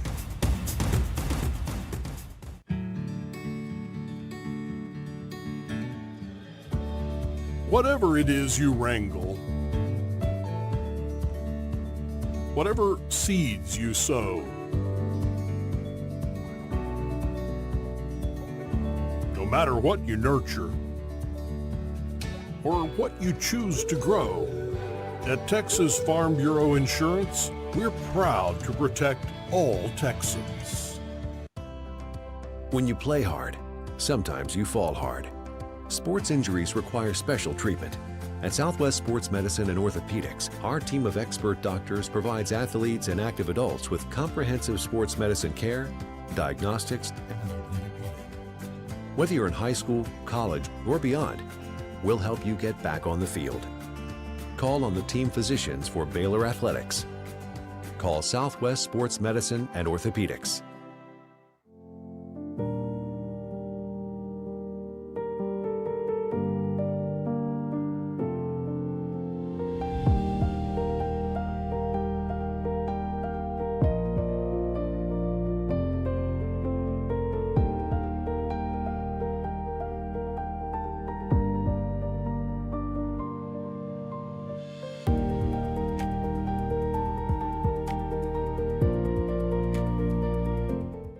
I pitched in the major leagues for 24 years, and let me tell you, I can feel it in my joints. Shoulders, elbows, and knees. Trust me, pain doesn't retire when you do.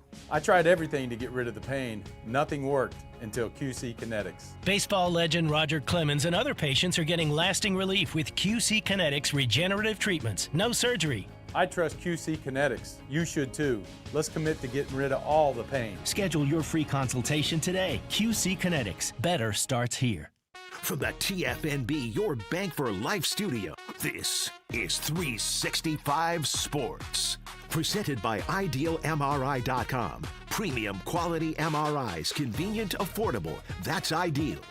And by Texas Farm Bureau Insurance. We are Texas Farm Bureau Insurance, your insurance provider built by Texans for Texans. And we've been protecting families in our great state since 1952. TFNB, your bank for life, serving Central Texans since 1889. Now it's time for 365 Sports. And this is the Smoke Show with David Smoke. That's me, Craig Smoke. He's in the kind of crimson maroon, with the Rangers hat. Here on the set, we appreciate your time. So you know how I am. I've made this clear when it comes to a lot of the legalese. That's why we have Ryan Mulvaney and Amanda Kristovich, among others, join the show. So something started to matriculate yesterday afternoon and evening. It was the plaintiff attorneys from the House settlement against the NCAA filing a motion asking the magistrate judge to declare that school multimedia rights partners, that's Learfield, Playfly, those who broadcast games for certain schools and do other things too, including now even NIL, be exempt from the College Sports Commission's more rigorous NIL enforcement, as well as third-party brands such as apparel companies and more. So this came down yesterday evening. I actually read up on this as much as I could because we just mentioned that there are maybe some cases that aren't being seen soon enough, quick enough, or thorough enough. And some that are getting more attention than others is that Nebraska arbitration case with their multi-broadcast rights partner. So there's that. Then what they're saying is that these particular Learfield and Playfly, Craig, should not be scrutinized as much as others when it comes to some of these NIL agreements with student athletes. Yeah, I can see why they would want to feel that way. Yeah, don't scrutinize us. Let us do whatever we want to do over here. So, yeah, I'm not surprised they're pushing back because they would like to freely do whatever they want to do. But the basic gist of it is that, yeah, right now under the House settlement, multimedia rights deals like what Nebraska was attempting to do, which is a term they called warehousing, where we just stick a bunch of athletes under this sort of vague thing and we say it's through Playfly, and that's a way to get around the House settlement and the specific terms of it. They're pushing back against that, or those in charge of enforcing the House settlement are pushing back. The CSC not being, I guess, quick enough to pass through deals is really, I think, the main frustration for people is that it's taking forever to get a lot of these deals cleared. There's like a log jam of these deals. And so that just creates this traffic jam interruption where now instead of like, boom, we signed this, all right, move on to the next. Like now you're waiting to figure out what is going to be determined and then what you can do and if it's going to be okay or not. So there's frustration, I think, with just that part of it alone. But yeah, I mean, it's like anything else in college sports where everybody says they want rules and then they don't actually want rules. And sometimes the rules don't need to be rules because they're not legally sound. And I can understand that. But when the House settlement came across everybody's desk and it said $20.5 million, I think pretty much everybody scoffed at that and wondered how that was going to be enforced. And we've seen it enforced to some degree as far as like specific deals like the Nebraska case, which is now being pushed back on. But in general, we've seen all sorts of ways where people are getting around that and where it's not really abide by this or we give you the death penalty. So you're not going to stop schools from trying to gain every advantage that they can. And to me, this is just another way for schools to spend more money on their rosters through different deals that are deemed to be ruled on differently because the media rights partners want to be able to have their cake as well. And I hope that makes sense. But, yeah, nobody wants to follow the rules that were laid out. That's basically the gist of it. Nobody wants to follow the framework of what was originally talked about. So we should have known all along that, oh, yeah, everybody will just spend $20.5 million. We knew that was not going to be the case. We knew that Ohio State or Northwestern or whoever you want to throw in there, fill in the blank school, was going to still be slide money to their athletes to get the best advantage that they could. That is just a tale as old as time. But you're also now trying to do it in a way that is very public because you're trying to get them under specific types of deals with companies. And yeah, some of them are being scrutinized a little bit more than others. And some of those are those multimedia rights companies like Learfield and Playfly and those deals. And so, yeah, they want the heat off their backs and they just want to be able to freely do that and have it separated. And so you can understand from their standpoint why they would want that. You can understand why the schools and the players would probably want that. And you can understand why nobody believes there will ever be a real solution to this issue because nobody's ever going to agree to follow rules long enough. Well, okay, so they filed that, right? The CSC responded. And basically in this particular piece of agreement that we'll have up on the screen, they said that without any support, you're talking about the fact that a lot of these cases or a lot of these contracts or agreements are not being seen fast enough and being agreed or one way or the other, red light, green light, whatever, when in fact, as of March the 1st and since the exception, 70% of the deals have been resolved within 7 days following submission of all the required information.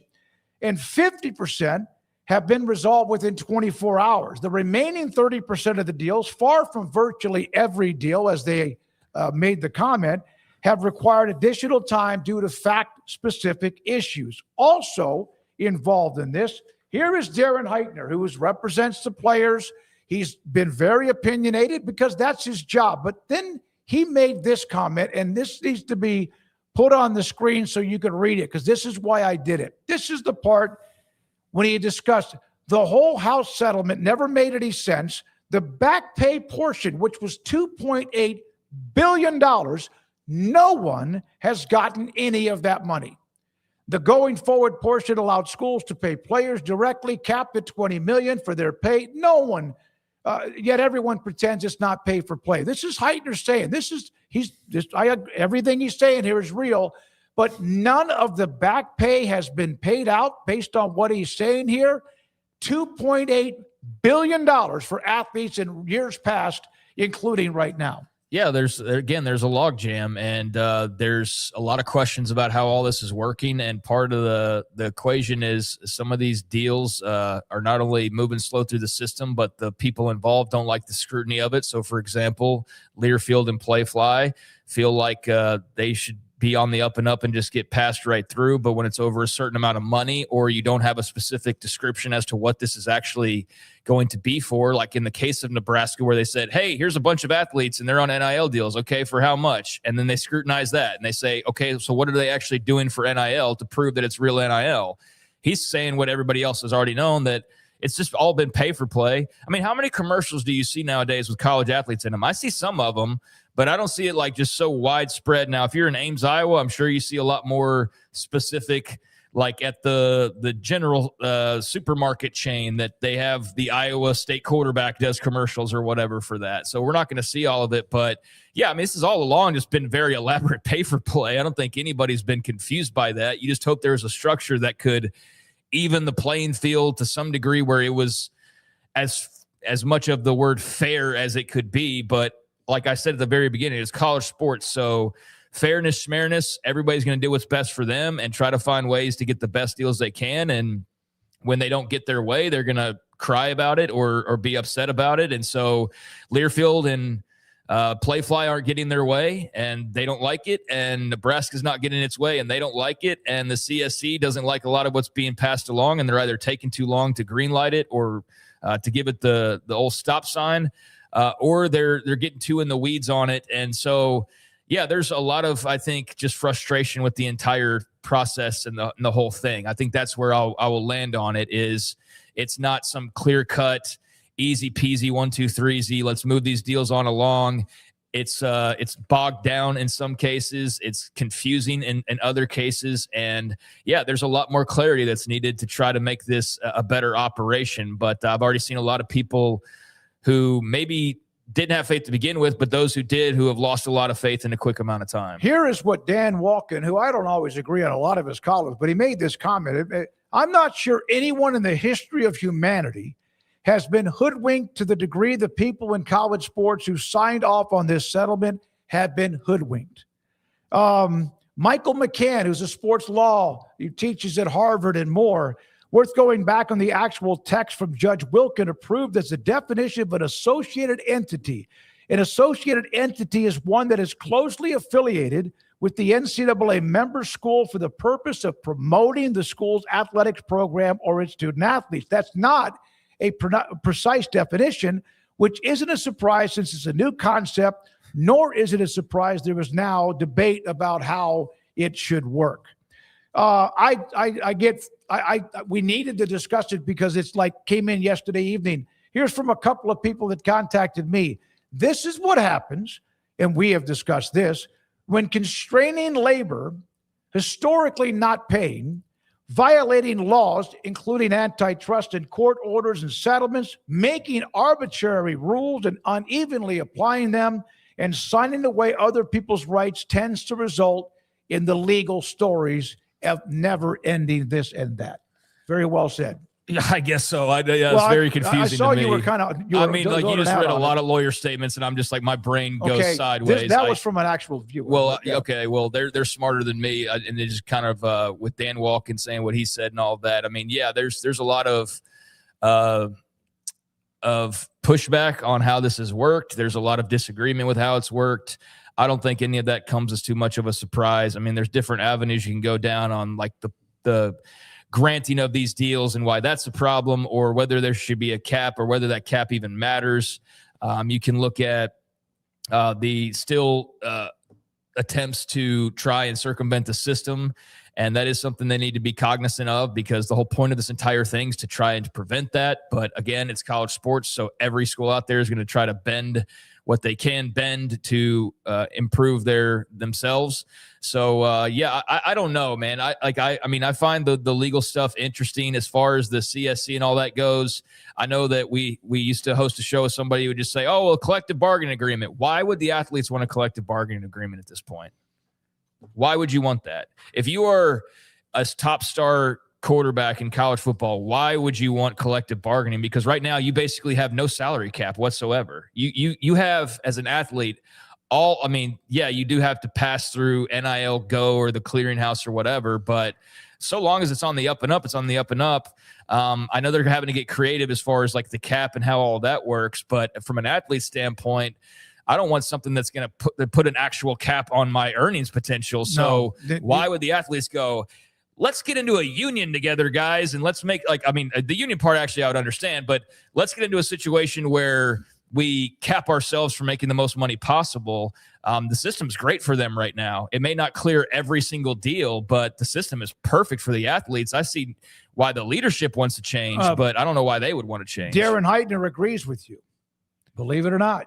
I'm hearing more and more that the solution to all of college sports programs is collective bargaining. With every passing day, I see less reason for athletes to agree to restrictions through collective bargaining, and setting up bargaining units will be very challenging. So exactly what you said, Craig, from a guy that has been someone that we've leaned on a little bit. Here's another one, then we take a break for Off the Radar, from David Hickson. Players, coaches, parents, administrators, fans, boosters, commissioners, agents, recruits, lawyers, brand managers are all exhausted with this. Can we justify the two parties who will collectively bargain? The pro model already has been optimized to solve most issues. So there we are. I mean, with that. Yeah, but I know there's also the hesitancy to go the pro model route. So, like, look, I find this interesting to a degree. I lose interest when it's just people complaining about people complaining about people complaining. And I find like that I end up in that ultimately by commenting on all the other comments about this. Like, it's a mess. I mean, that's what we can all agree on. It's an absolute mess. It wasn't the cure-all. It wasn't the fix-all. A lot of people were screaming that it wasn't going to be, but you at least had to try something to corral things as best you could. And this clearly is not the cleanest answer, nor maybe the answer at all.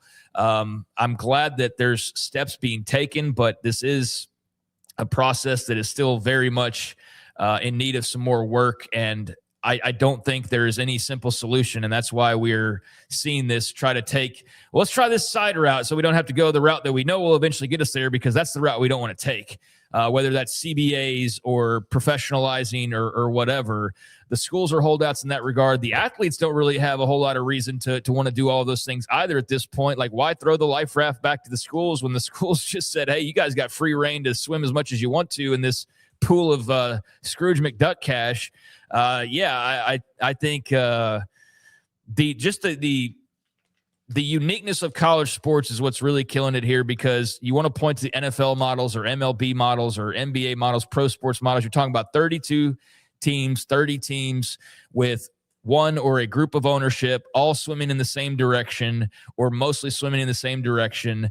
Everybody knows that it's not about just the Chicago Bulls and them being great, that the Bulls need everybody else to be on par, to be good, to carry their own weight. And in college sports, it's just not that.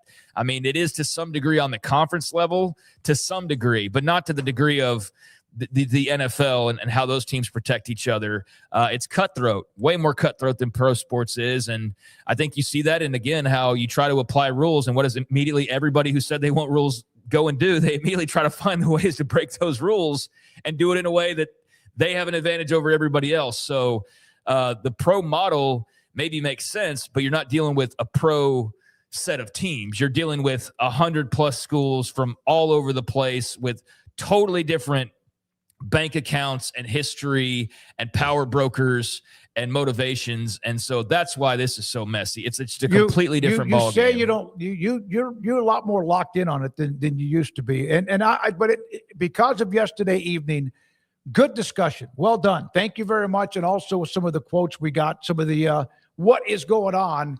Will it be ironed out? Doubt it. Will anything be fixed? Probably not.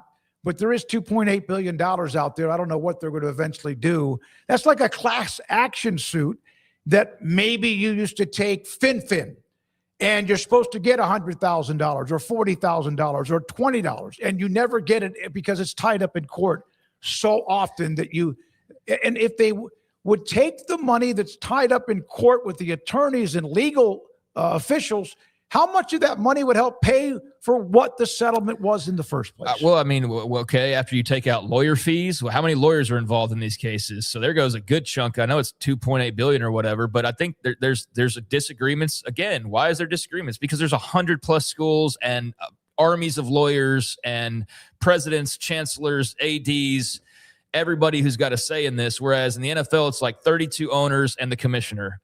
And you go and you take care of your business in a weekend of meetings out in like Santa Barbara or whatever the hell you do. In college sports, like the SEC's meeting over here, the Big 12's meeting over here. Every once in a while they get together, but they're not all on the same page. So like to just apply pro sports logic to college sports is futile, because it's not the same system. It's not set up the same way.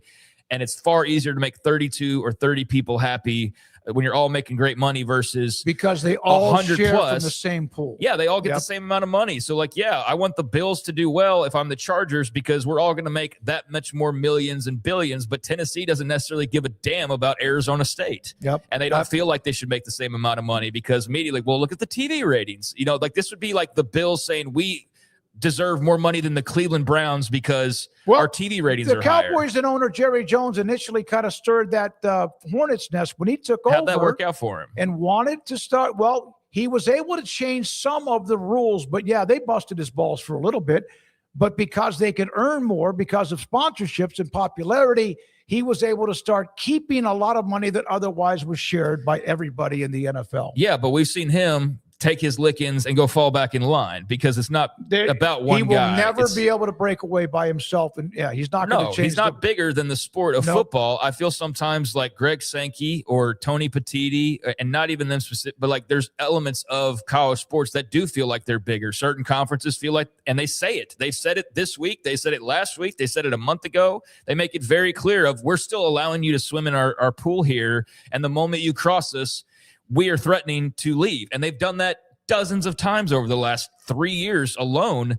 So again, there's no, if you don't pay the Steelers this, the Steelers are like, well, we're going to go start our own league. Like that's why you can't apply pro sports logic just broadly it's across not just this. the commissioners, it's teams within conferences that feel like their shit doesn't stink either. Okay, so Cody Campbell crosses ways with a commissioner of 16 schools, but not of all the schools.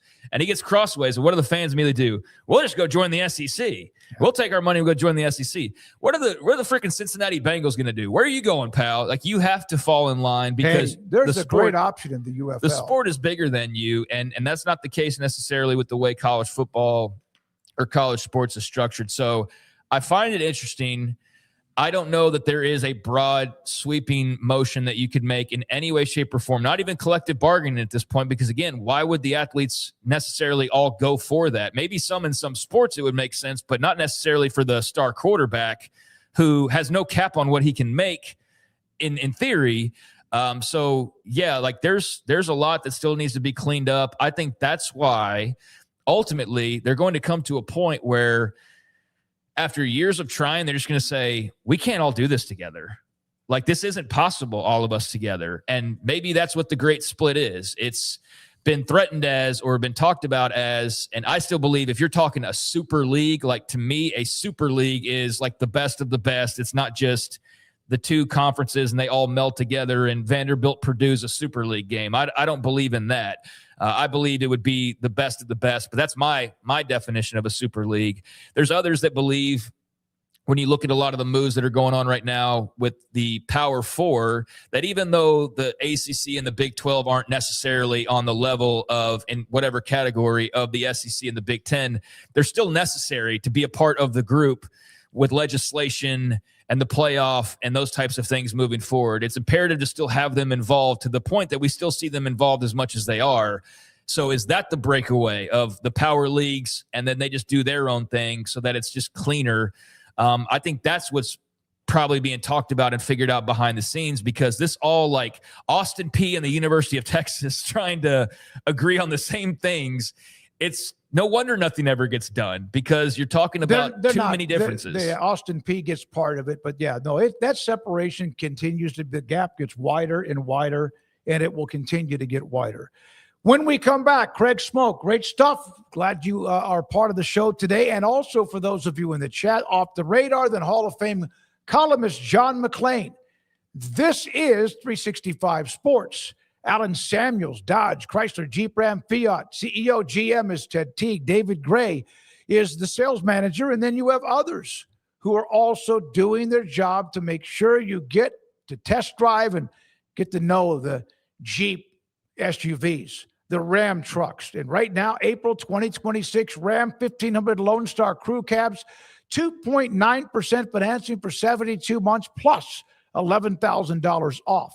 There's the 2025 Ram 1500 Quad Cab, Tradesman, $45,994 plus tax, title, and license. And then there's the 2025 Ram 2500 Laramie Megatruck, the cab, 4x4, $11,885 off MSRP. It is a beast built to go anywhere, haul anything, and do anything you want. Plus the 2026 Jeep Cherokee. That's the one that I drove last week. It's phenomenal. Completely redesigned and a total game changer, getting up to 37 miles per gallon. It's Alan Samuels, Dodge, Chrysler, Jeep, Ram, Fiat, Loop 340 and east of 84 in Waco. It's time to compete against yourself, finding too many excuses not to work out combined with bad eating habits, and Waco Regional Tennis and Fitness can help reach inside your competitive soul. Discipline, getting results you've only dreamed about, personal training, group exercise classes, and even a tanning bed, world-class tennis facility, and pickleball courts and lessons available. Waco Regional Tennis and Fitness, spacious, clean workout rooms, free weights, state-of-the-art technology, weight training equipment, and no intimidation. It's time for you to react today, not tomorrow, at Waco Regional Tennis and Fitness on Lakeshore Drive in Waco.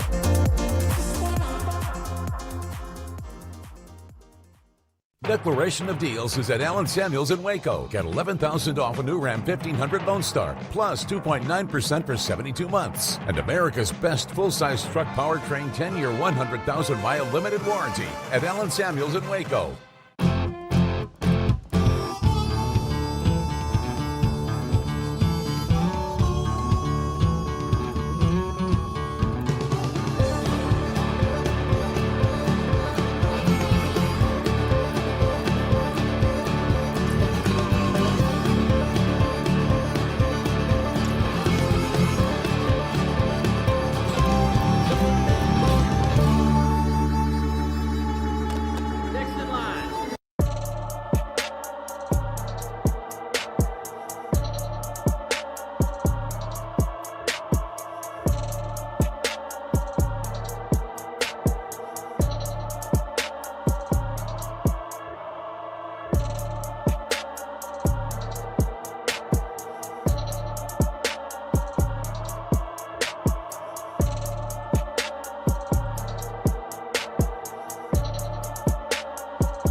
It's time for Craig Smokes Off the Radar.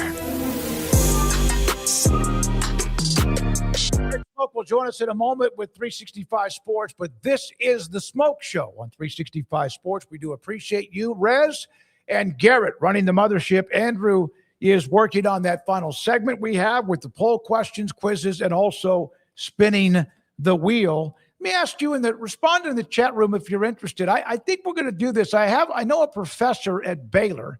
They just had a competition for esports. Have you ever been to one of those facilities, one of those indoor arenas where there is competition with esports?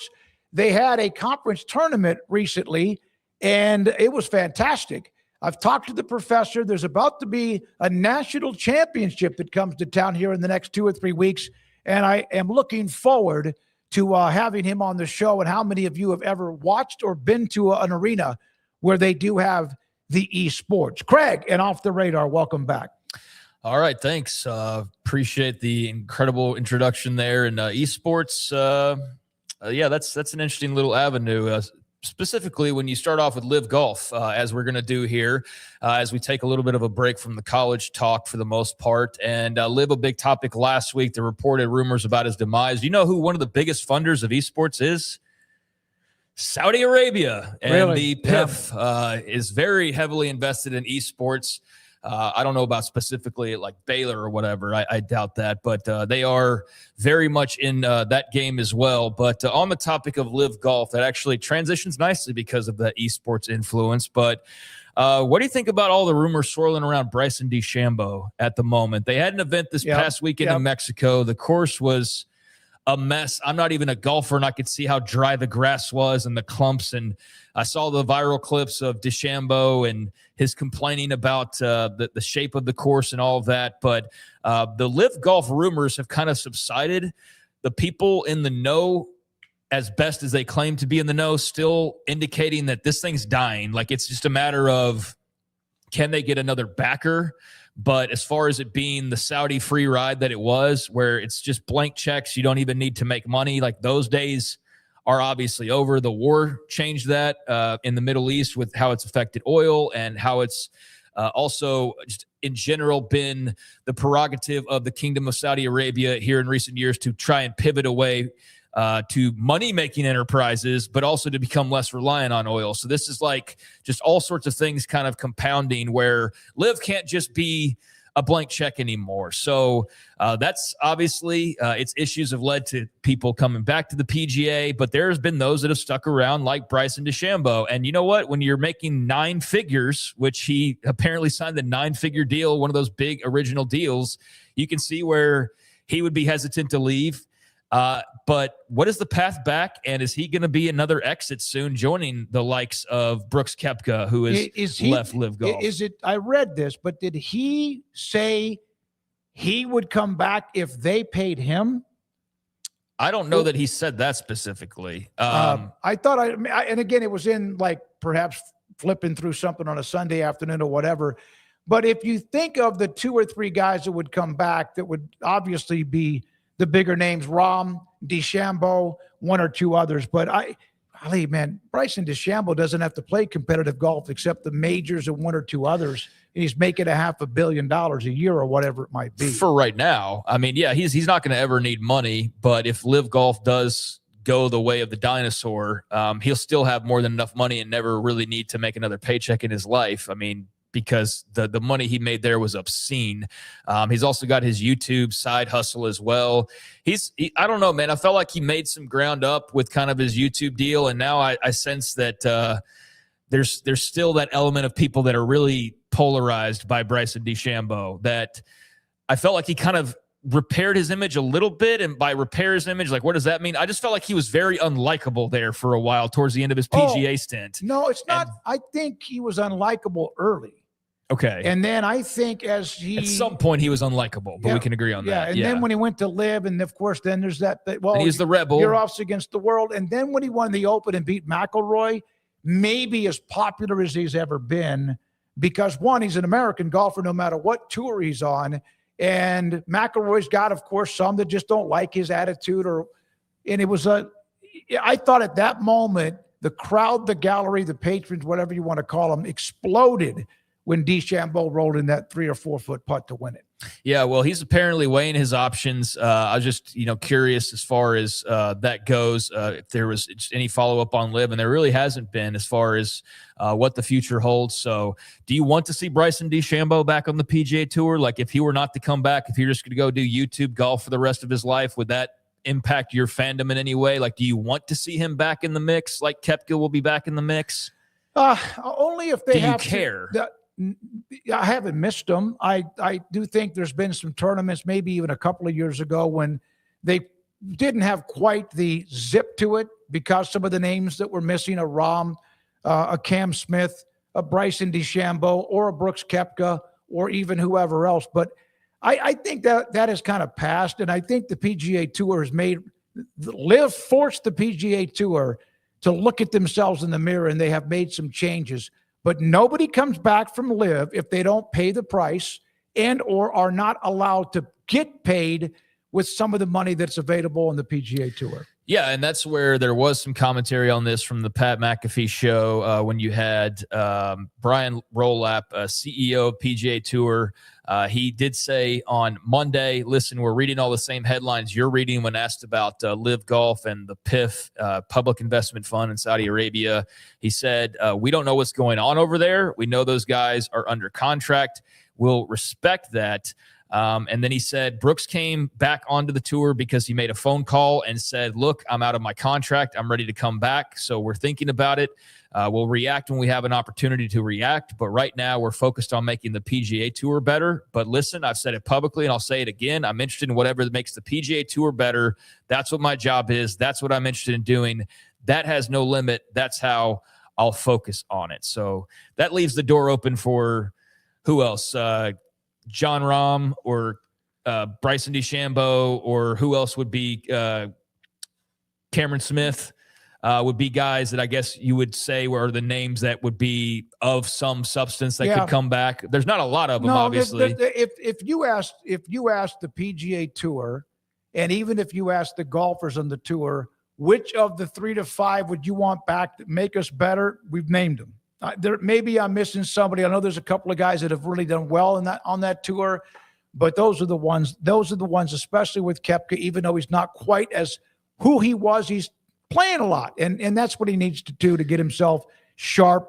Taylor Gooch who's won a lot on LIV, is a name that would maybe get a chance because of what he's done. There's another player, it's a Latin American player that has played very well, that I don't think he would be something like he makes or breaks or moves the needle. Well, I just found that story last week interesting because LIV's been such a hot button, although like not a lot of people care about it, and that's why they're in part of the position that they are in. But he did say as well, I think LIV did what the AFL did for the NFL years ago, maybe what the USFL did for the NFL. It's basically competition can make it better. I think whenever you get competition, you end up figuring out what you do well, what you don't do well. I think that's what LIV did, was expose some things that maybe the PGA Tour could do better, how we can make it better for fans, how we can make it better for pro golfers, how we can make it better for our TV partners. That's a good thing. So would you agree with that statement? Yeah, that LIV did give them a little bit of a kick in the butt.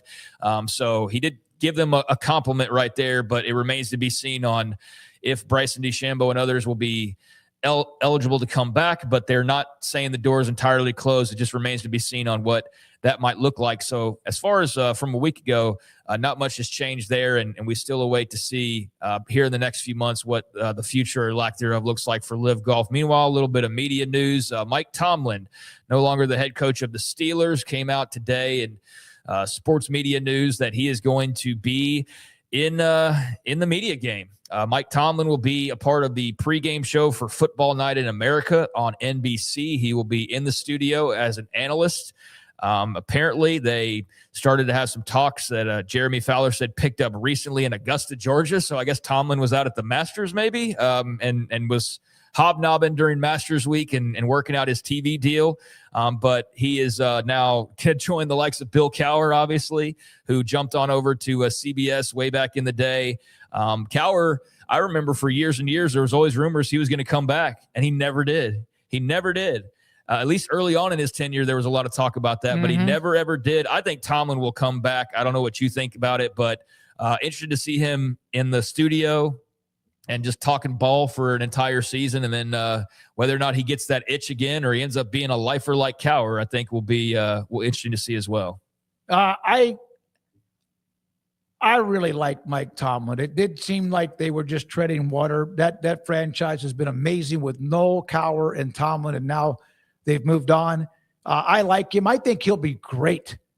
Yeah, he was never a bombastic like Herm Edwards or someone, but when I've listened to his press conferences before, I really like what he'll do now as an analyst on TV. Yeah, I mean, I'm interested to see like kind of how his personality softens a bit, and when he's not just a guy taking questions from the media, but now as a member of the media, that's obviously a different hat to put on. We've seen him do that to some degree already. So yeah, I think he'll be just fine, if not pretty good, but he will be joining the studio game next year. And then final thing here, this was somewhat expected, but remains to be seen on whether or not North Carolina, I guess, did the right thing or not. But Billy Donovan stepping down as head coach of the Chicago Bulls after 6 seasons, saying the Bulls in a statement that they wanted him to remain in Chicago, but that they respected his choice. They wanted Donovan back after making sweeping changes to the front office, but he had an option in his contract, according to ESPN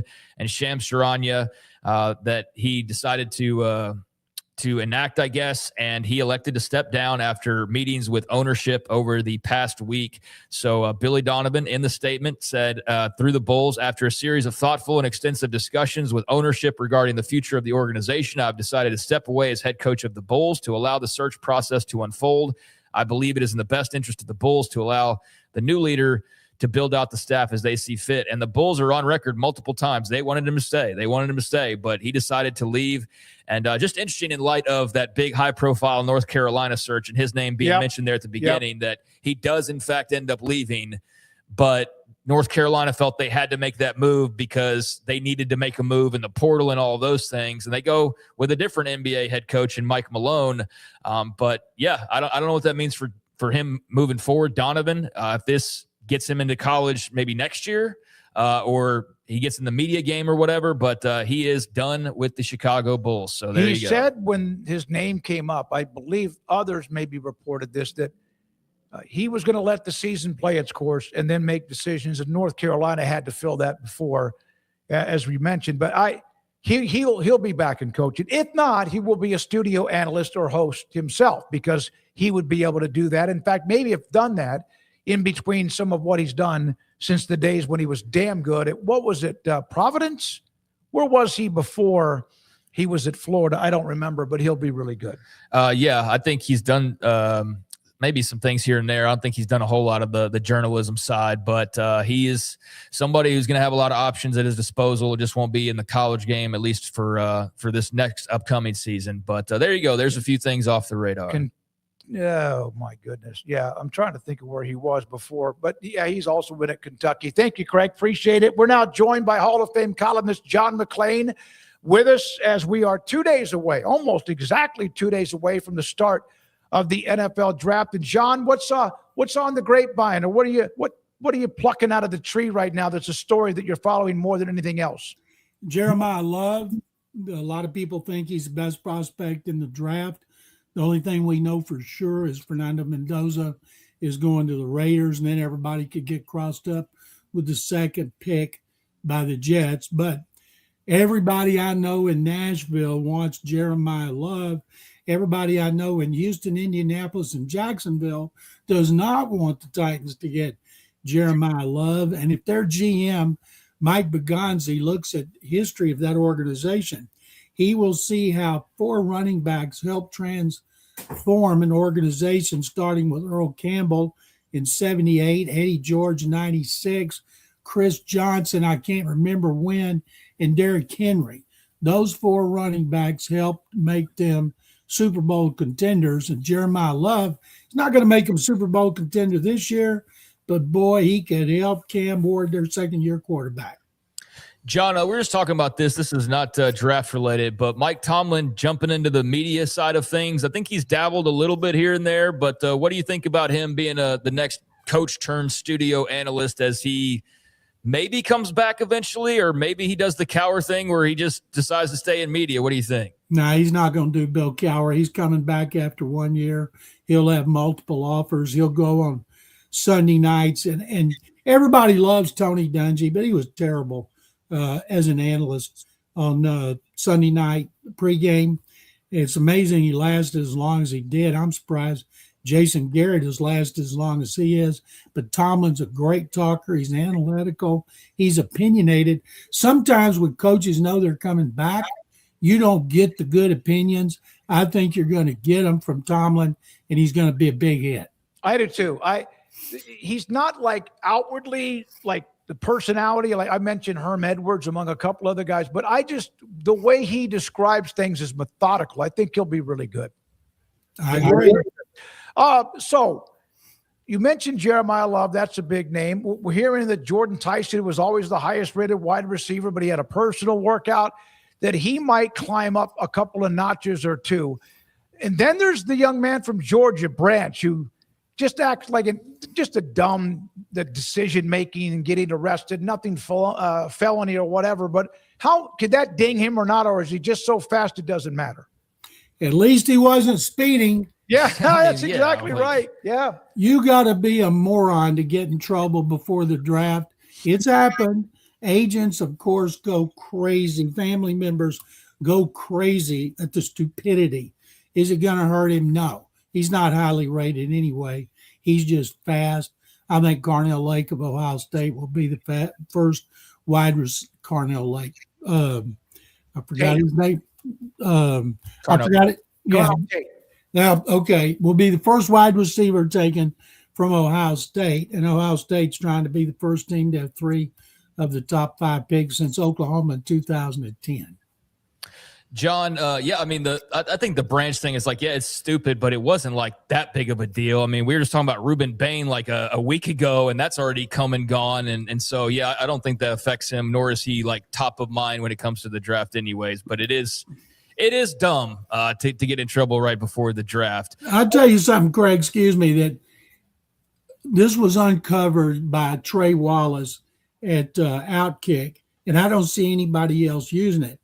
It's one thing for Ruben Bain to have a wreck in which a woman was killed, but it turned out in 25 he had another speeding ticket for going over 100. Something like that, you've got to think about judgment.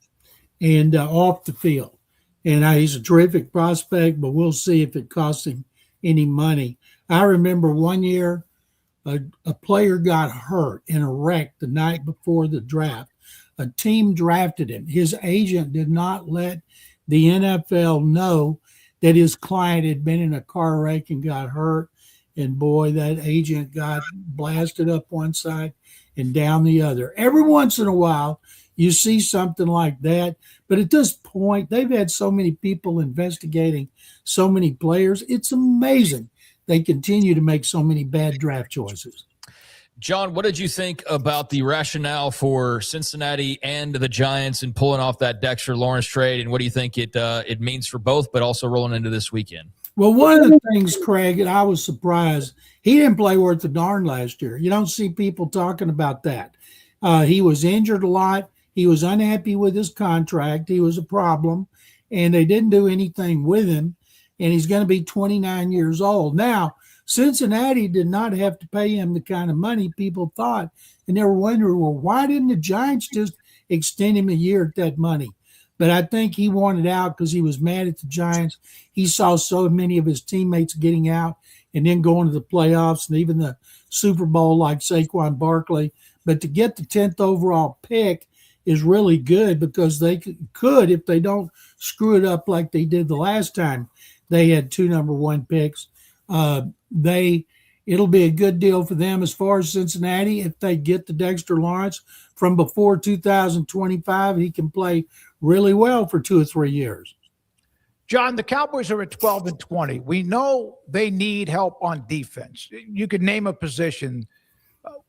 What would it take for them to what's the capital of what you have to give up if you wanted to move from, let's say, 12 into like number 5 or 6 to get a Downs or perhaps someone else like that can rush the passer? They'd have to trade those 2 number 1s and something next year. Wow. You're not going to be able to move up and get one of the stars of the draft for something not more, for something as little as their 12th pick and the 20th. You know, most people have 10, 15 first-round grades on players, so they believe essentially you'd be getting a second-round pick. And especially when they know what you're moving up to do, would to be get one of the stud defensive players. If you know what you're doing, and all you got to do is go back and look at last year's second round, which on paper now is better than the first round. If you know what you're doing in the draft, and then you've got a system that fits the players and coaches that can coach them, you can get really good players no matter where you pick. And they need defensive players. They don't need to be trying to move up. They don't have a second round pick. Take those guys, get you 2 starters. So, John, we know the Texans will be waiting a little while unless they were to somehow move up. But I've asked you before, just kind of in general. Now we're here in draft week. What's on your mind as far as the Texans in particular starting off with that first pick? A lot of mock drafts have them taking a defensive tackle. They've got 3 already. Sheldon Rankins, a starter. He's back. Tommy Togiai, a big surprise last year, was making plays every game. They signed Logan Hall from Tampa Bay, who'll play inside in passing situations. So I think they still need offensive linemen. If they think they've solved their problems with 30-year-old right tackle Braden Smith and soon-to-be 32-year-old left guard Wyatt Teller, they're delusional. I think they need to take a tackle, and I think they need to take another interior player who could play center or guard among their first 3 picks. So for the most part, every year there's that run that they make on positions. And sometimes quarterbacks will slip into the first round because it's the quarterback position. Ty Simpson's in that bubble. It's not deeper than that, though, is it, John? If anyone wanted to kind of panic and move up, over modulate and get somebody else in the first round if Simpson goes at 26 or 5? No, not unless it would be shocking. Yeah. And Dan Orlovsky from ESPN is the only person in the world who thinks Ty Simpson is going to be better than Fernando Mendoza. He's kind of quieted down after he got blasted so much for taking that stance, and you'll have to wait 3 years to find it out. It's a great draft for edge rushers. Mm-hmm. And it's a good draft for offensive linemen. There could be 8 offensive linemen going in the first round. There could be 6 edge rushers. There's going to be a run on defense early. So if you need an offensive player, that's the time to do it. I mentioned Jeremiah Love. There's people wondering, could the Jets take him? No, they got Breece Hall. What about the Cardinals at 3? Well, they re-signed James Conner, and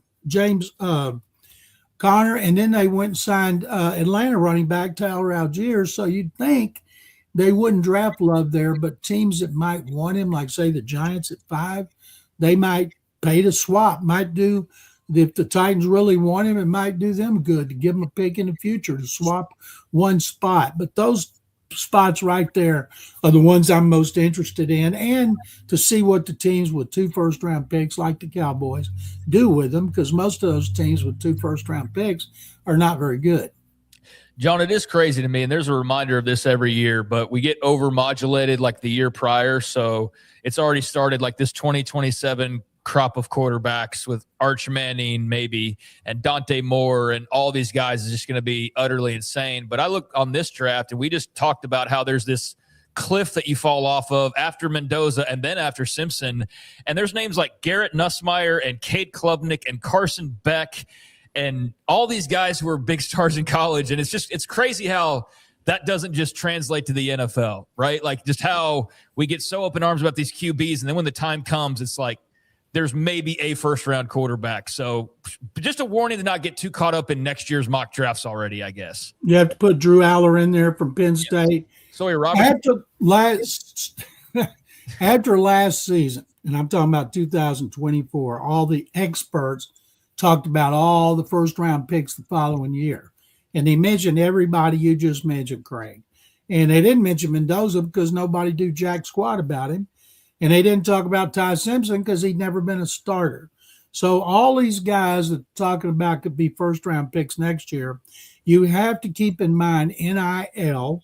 Their Mensa at Miami is supposed to get $10 million from the Hurricanes to be there 1 year. And a lot of people think it's good that players are staying in college longer because they come in with more experience, they're more mature, and that's true. But as 2 GMs pointed out this week, they also come in with more wear and tear on their bodies, more injuries, more nagging injuries.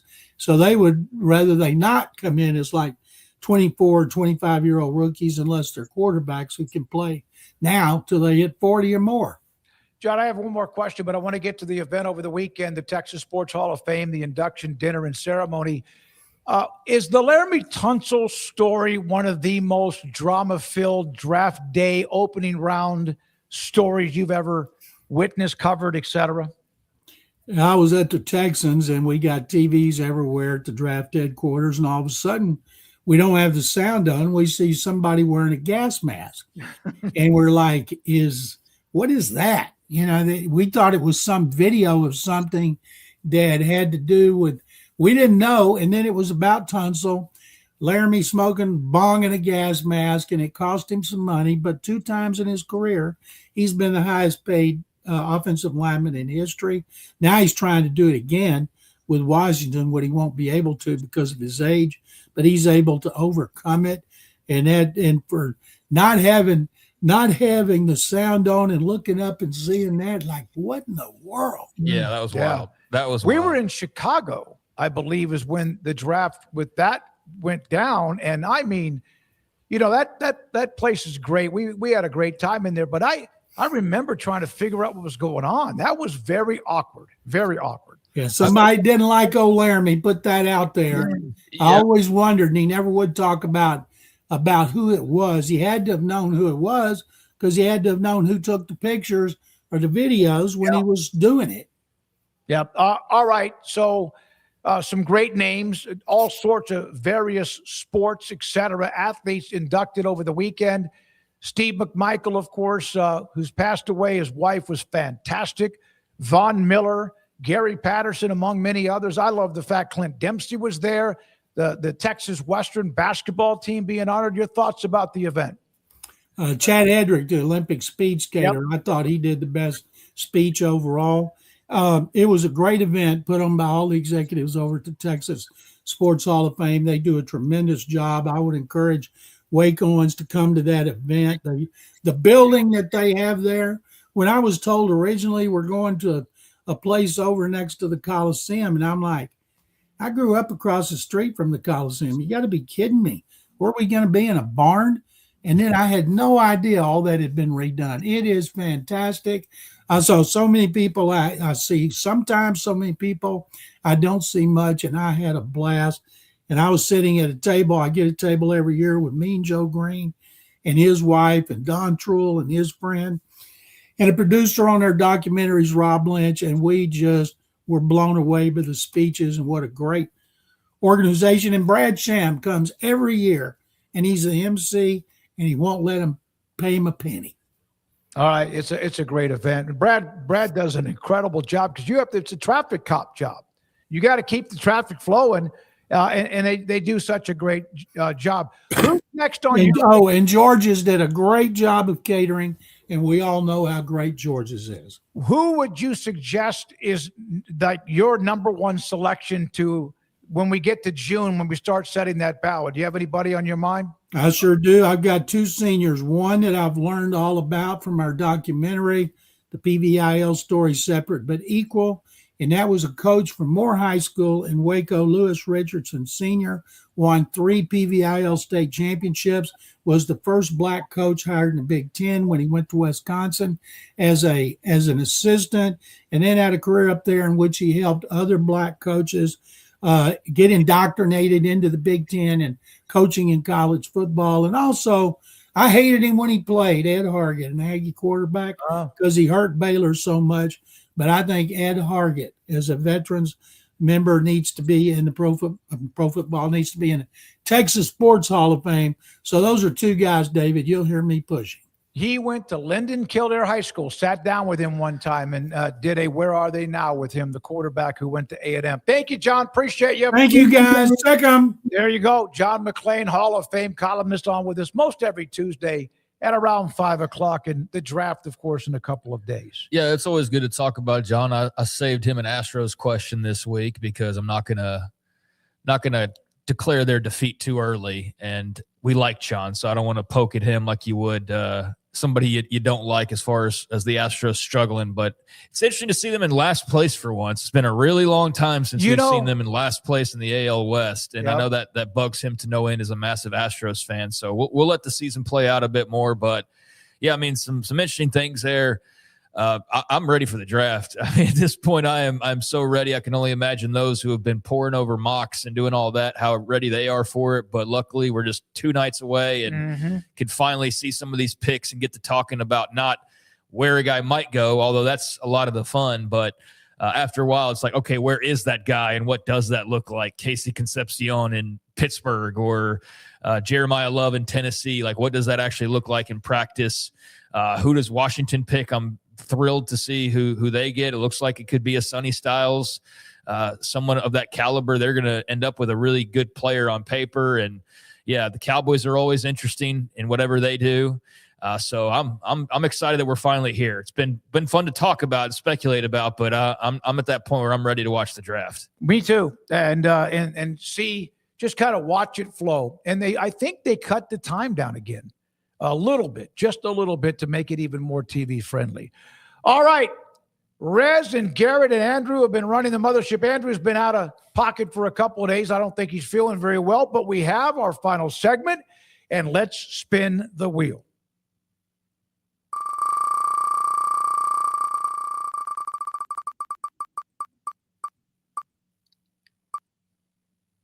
And here is the question, or the topic.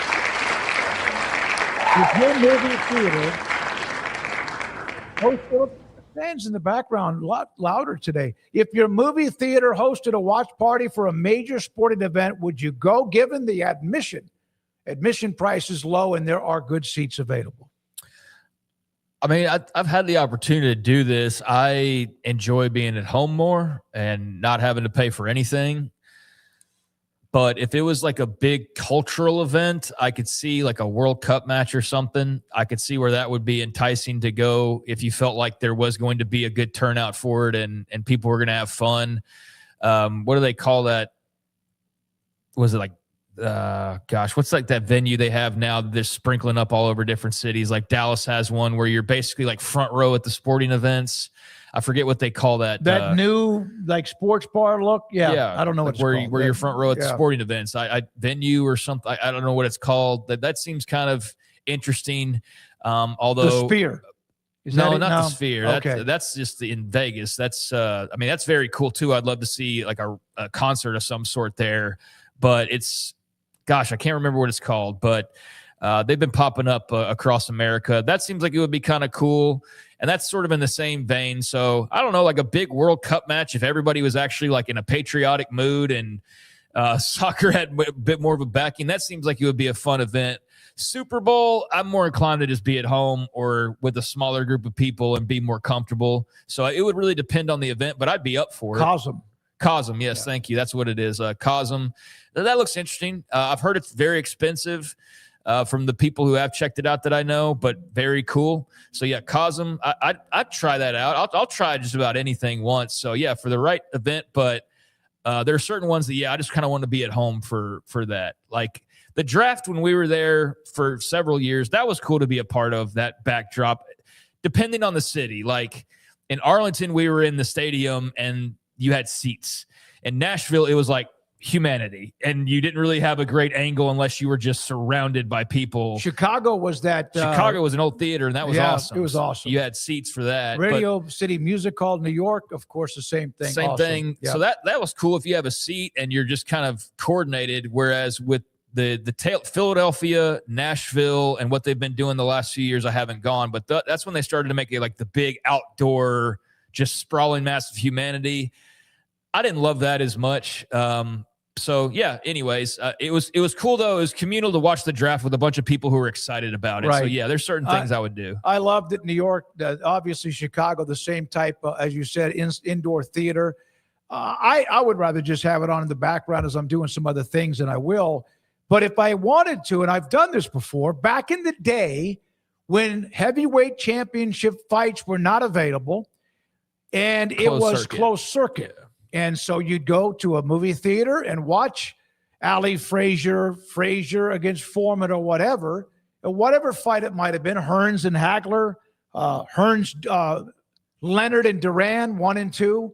That was something. I didn't do all of those fights, but I did it a couple of times. Yeah, it would depend entirely on the event. So the answer is yes, but asterisk for depending on the event. All right, let's get to the quizzes today. And here they are. The quiz and first question is this. The longest boxing match in history took place in 1893, lasted over 7 hours. How many rounds did the two fighters complete before the match was finally stopped? It would not be 12. 7 hours. Each round is 3 minutes for the most part. So I'm trying to do how much that would be, but I'm going to say 55 rounds. That just, I can't imagine it going any deeper than that. Well, I mean, if we're going to 55, we might as well go to 110. I suck at math, but I think the math's going to be higher than 55. If you're doing 3 minutes, or I'm going to use my phone just not to look anything up. UFC championship rounds are 5 minutes. I don't remember what it is in boxing, but I know there's that caveat for them. 55 times 3. So I think that it's 110 based on the math. If we're doing 3 minute rounds, 7 hours.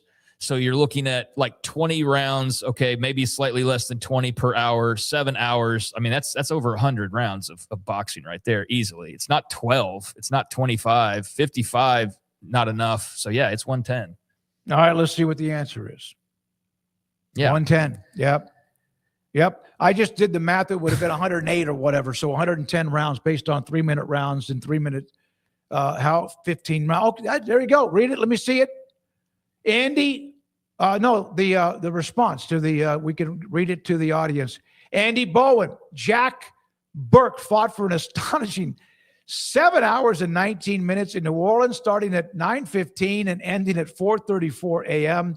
By the time it was ruled a no contest, fans had fallen asleep. Burke had broken both hands. The marathon fight is reason boxing eventually created rules to limit the number of rounds for the safety of the fighters. Yeah, that just sounds stupid after a while. Like that just sounds like just the dumbest event to be at. I can only imagine how many people walked out after hour 5. I would have been out much sooner than that, but it was a different era. That's for damn sure. And yeah, that walking out of there after 7 hours of just the same guys fighting each other. That's wonder what crazy. they looked like after that one. But yeah, that had to be exhausting. Wow. All right, so 110 rounds. Let's go to the next quiz that we have here on the Smoke Show. It is the NFL Draft.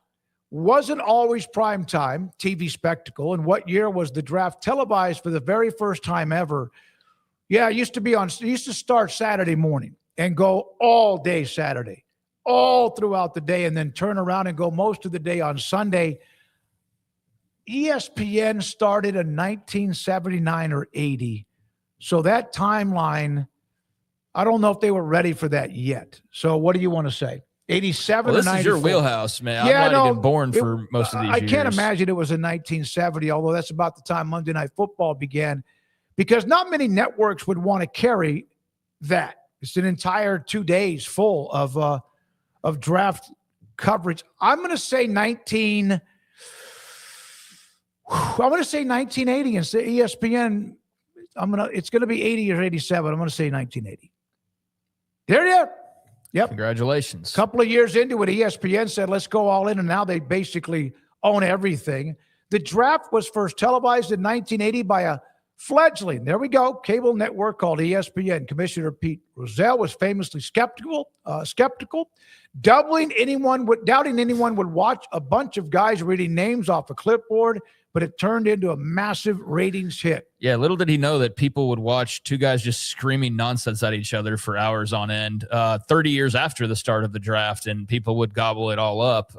But yeah, he did not see what it would become even in 1980. I can only imagine if you just showed him like 2020's version of mock draft talk and how many people are involved and how many people are in love with it. Like, yeah, they had no idea the cash cow that they were in for, but they also deserve credit because they helped promote it to the extent that it became this big cultural event in its own right. So yeah, ESPN, not everybody's favorite company, but they deserve some credit for some things. And certainly the draft coverage is something they had a big part of. So. I'm looking at the picture that's on the screen. George Grand is in the middle, who was one of the original greats at ESPN. I don't know who the guy on the left was, but I do know that Berman, eventually Mel Kiper, he made a career doing that. All right, now let's get to the poll results. Where does Ty Simpson land in the 2026 NFL Draft? Late first round, but the overwhelming number, 2/3 of everybody say round 2. Yeah, I'd probably vote round 2. I guess there's a trade that could kind of shake up things. Perhaps there's a team feeling the need to go get a quarterback there, and he's the only logical choice. I mean, as we talked about, it's Mendoza, massive drop-off, Ty Simpson, massive drop-off, and then all the star quarterback names we've been talking about for the last few years who, like a year ago, were in the first round of some mock drafts or high-rated guys. But it's like, who's that going to be in this next class? Because you do look at that 2027 draft class, and we talked about this like 6 weeks ago. But when you think about Arch Manning, you would think is going to be coming out. But a lot will probably depend on how Texas' season goes. Like, does he stay healthy? Do they make the playoff? Do they win a natty? What happens there? But Dante Moore, and there's a bunch of other guys. Lenore Sellers, even and that's a name that I feel like would probably be one of those that you could say, like, yeah, I think he'll be one that falls a little bit. Versus what maybe the original expectations were, like how this draft class sorted itself out. But there's a bunch of other guys that I know we've talked about. That could be a really intriguing group, but it is not this year. It is not that, and I wonder if it will still feel the similar effects and all these guys, Lenore Sellers, or I don't see it with Arch. I don't see him like turning into a guy that's suddenly getting picked in round 2. I think he would just stay at Texas for another year if that were to be the case. And I don't think he's a round 2 guy right now. And I don't think it would bother him to go back, and especially depending on how this year goes out, whether it's even more successful, come back, follow it up, do it again, or not quite what he wants. And he's got a bone in his butt, a bone spur in his ass, so he wants to go out and figure that out and get it done. I don't know did I just say he had a bone in his butt? Yeah, there's a clip for the chat room to lose their mind. Yeah, I just don't know how your brain operates sometimes. He got loose. You guys, it's late.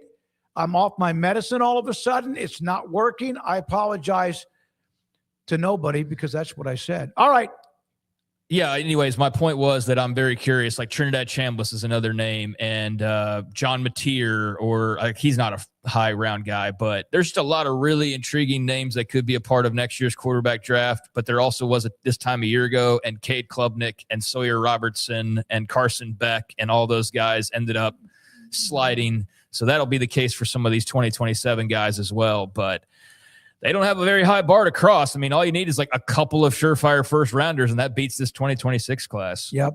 By the way, somebody in the chat, Smokey from US Fight On, USC fan, Mel Kiper ruined the draft. I disagree, and the reason I say that is that even though he can be absolutely over the top, and the fight with Bill Polian on the draft and all of that, he also created the energy of the draft as a personality and a guy that had all this information in his head, and created then dozens of other draft analysts and draftniks. So is he over the top? Yes. I've had him on as a guest. It's been a while, but a lot of times he was always very, very cordial and always a great segment and very popular. Well, I mean, so yeah, it's good for you to say nice things about a guy who did nice things. That doesn't really mean that he's not a bad influence. No. You didn't. I said he's over the top. No question. I mean, can see that. He's very defensive, and he can get in these little skirmishes that, are kind of annoying. You can't deny his influence. Whether or not he's made it better or not, I think for the ecosystem, he made it better. Is he as good as he once was? I don't think so. And could he be a guy who kind of ruins your experience? I think that's part of the reason why they have alternate broadcasts now, is to give you a different flavor rather than just only getting the Mel Kiper broadcast. But I could take him or leave him. Enjoy parts of it, but I'm with you. He's not the end-all, be-all necessarily, but his influence is undeniable for better and worse. All right, so there's the poll answer. 64% say Ty Simpson round 2. Is there one more, or are we done? There we go. Will Texas be better, the same, or the worse? This is easy pickings. This is like taking candy from a baby. 51% say the same. That's reasonable. 32% college football bound, which they were, a couple of times. And then 17 say, no, the schedule's too tough. They will drop to being worse. What is taking candy from a baby in this instance? This is easy to get responses. Question? Yeah, just put anything about Texas. You're going to get a great response. Yeah, that's definitely true. I would say I don't think they'll be worse. I don't think the schedule is tough. Barring something horrible, I don't want to discuss it because of an injury, but I would say it's the easy, smart, conservative, but probably correct thing is 9 to 10. But then if they end up going 2 or 3 rounds in the playoffs, they're going to win 10, 12 games or more. I know they might be pretty good, but I'm going to say, I'm explaining myself. I think 9 to 10 wins is a pretty good mark. Yeah, I mean, if they win more than that, then they're in that top category and having a much better season than a year ago. I mean, even making the playoffs a better season than a year ago. So that's where I'm kind of torn is, do I think they'll make the playoff? I do, but I also think they'll be like 10-2 to make the playoff. So that's where I'm just kind of in that neutral zone there. But for the sake of a pick, I'll say same 9 to 10 win ceiling. They do have a very tough schedule that we ran down a little bit earlier. A lot of big road games, a lot of big names. But look, they're as well equipped as anybody. I mean, it goes back to that same question for Texas. How much better is the O-line? It got better towards the end of the year. Arch got better, not a coincidence. Can they be another step better and do that throughout the course of the season? I think that's just the real question that you have. I don't think anybody's worried about Muschamp in the defense. I don't think anybody's really all that worried about Arch other than his protection. You're definitely not worried about weapons. You got plenty of those guys. So yeah, I say 9 to 10, but they're going to be really fascinating. I'm looking very much forward to tracking their season. I think they always are. In one way or the other, they had for a while were the college football version of the Cowboys, getting the attention, the hype, and then not fulfilling it. But now they've been in a pretty good groove. I think if they get less than 10 wins, it's going to be a long year. If they get 10 wins, maybe, but I think if they don't get 10, 11 or more, it's going to be a long year for Sark and dealing with some of the pressure. Less than 10 wins, I think it's deserved. I don't think it's easy to just go 10 wins or above, no matter who you are every year, even though Ohio State seems to make it look pretty easy a lot of the time. But yeah, I mean, Texas did what if this isn't a 10-win team, then what is a 10-win team? Here's why I say that. I'm including if it's just the regular season, it's what I said. I'm part of the 51%. If we're talking about the entirety, less than 10 wins to me would be a very difficult year for UT. Because you're talking about the possibility of 2, 3, 4, 5, 6 playoff games. Yeah, no, I agree. I'm confused what you're saying as far as, I think anything less than 10 wins and a playoff berth is a bad year for them is what I'm saying. I think, is that what you're also I saying? think we're both not quite understanding each other, but yes, we're both agreing with each other. Yeah, because if you win 10 wins, you're in the playoffs. I agree. Yeah. Yep. And unless you fart the bed somehow, you don't need 10 wins, you are in the playoff as Texas. You're 10-2, you are absolutely No. in the I said playoff. unless it's 9 and you lose to Mississippi State. Yeah, that would be you can't bad. do that. Anything, All right. Anything short of By the 10 way, wins in the playoff is to me a bad year, no matter what, and you could not carve it any different way. It'd be a very difficult year. Yeah. I by the way, tonight the transfer portal for men's basketball closes at midnight. Players must submit their paperwork before it closes. 2,500 players are in the portal so far. Last year was 2,700. So about the same number maybe by the end of the day. There we go. Thanks to Travis Brannon. Rez, thank you. Garrett, thank you. Thank you to our audience, our sponsors, and Craig Smoke. I'm David Smoke. Appreciate the ending from Andrew Valade. Have a great night. Back tomorrow at 3. This is The Smoke Show on 365 Sports.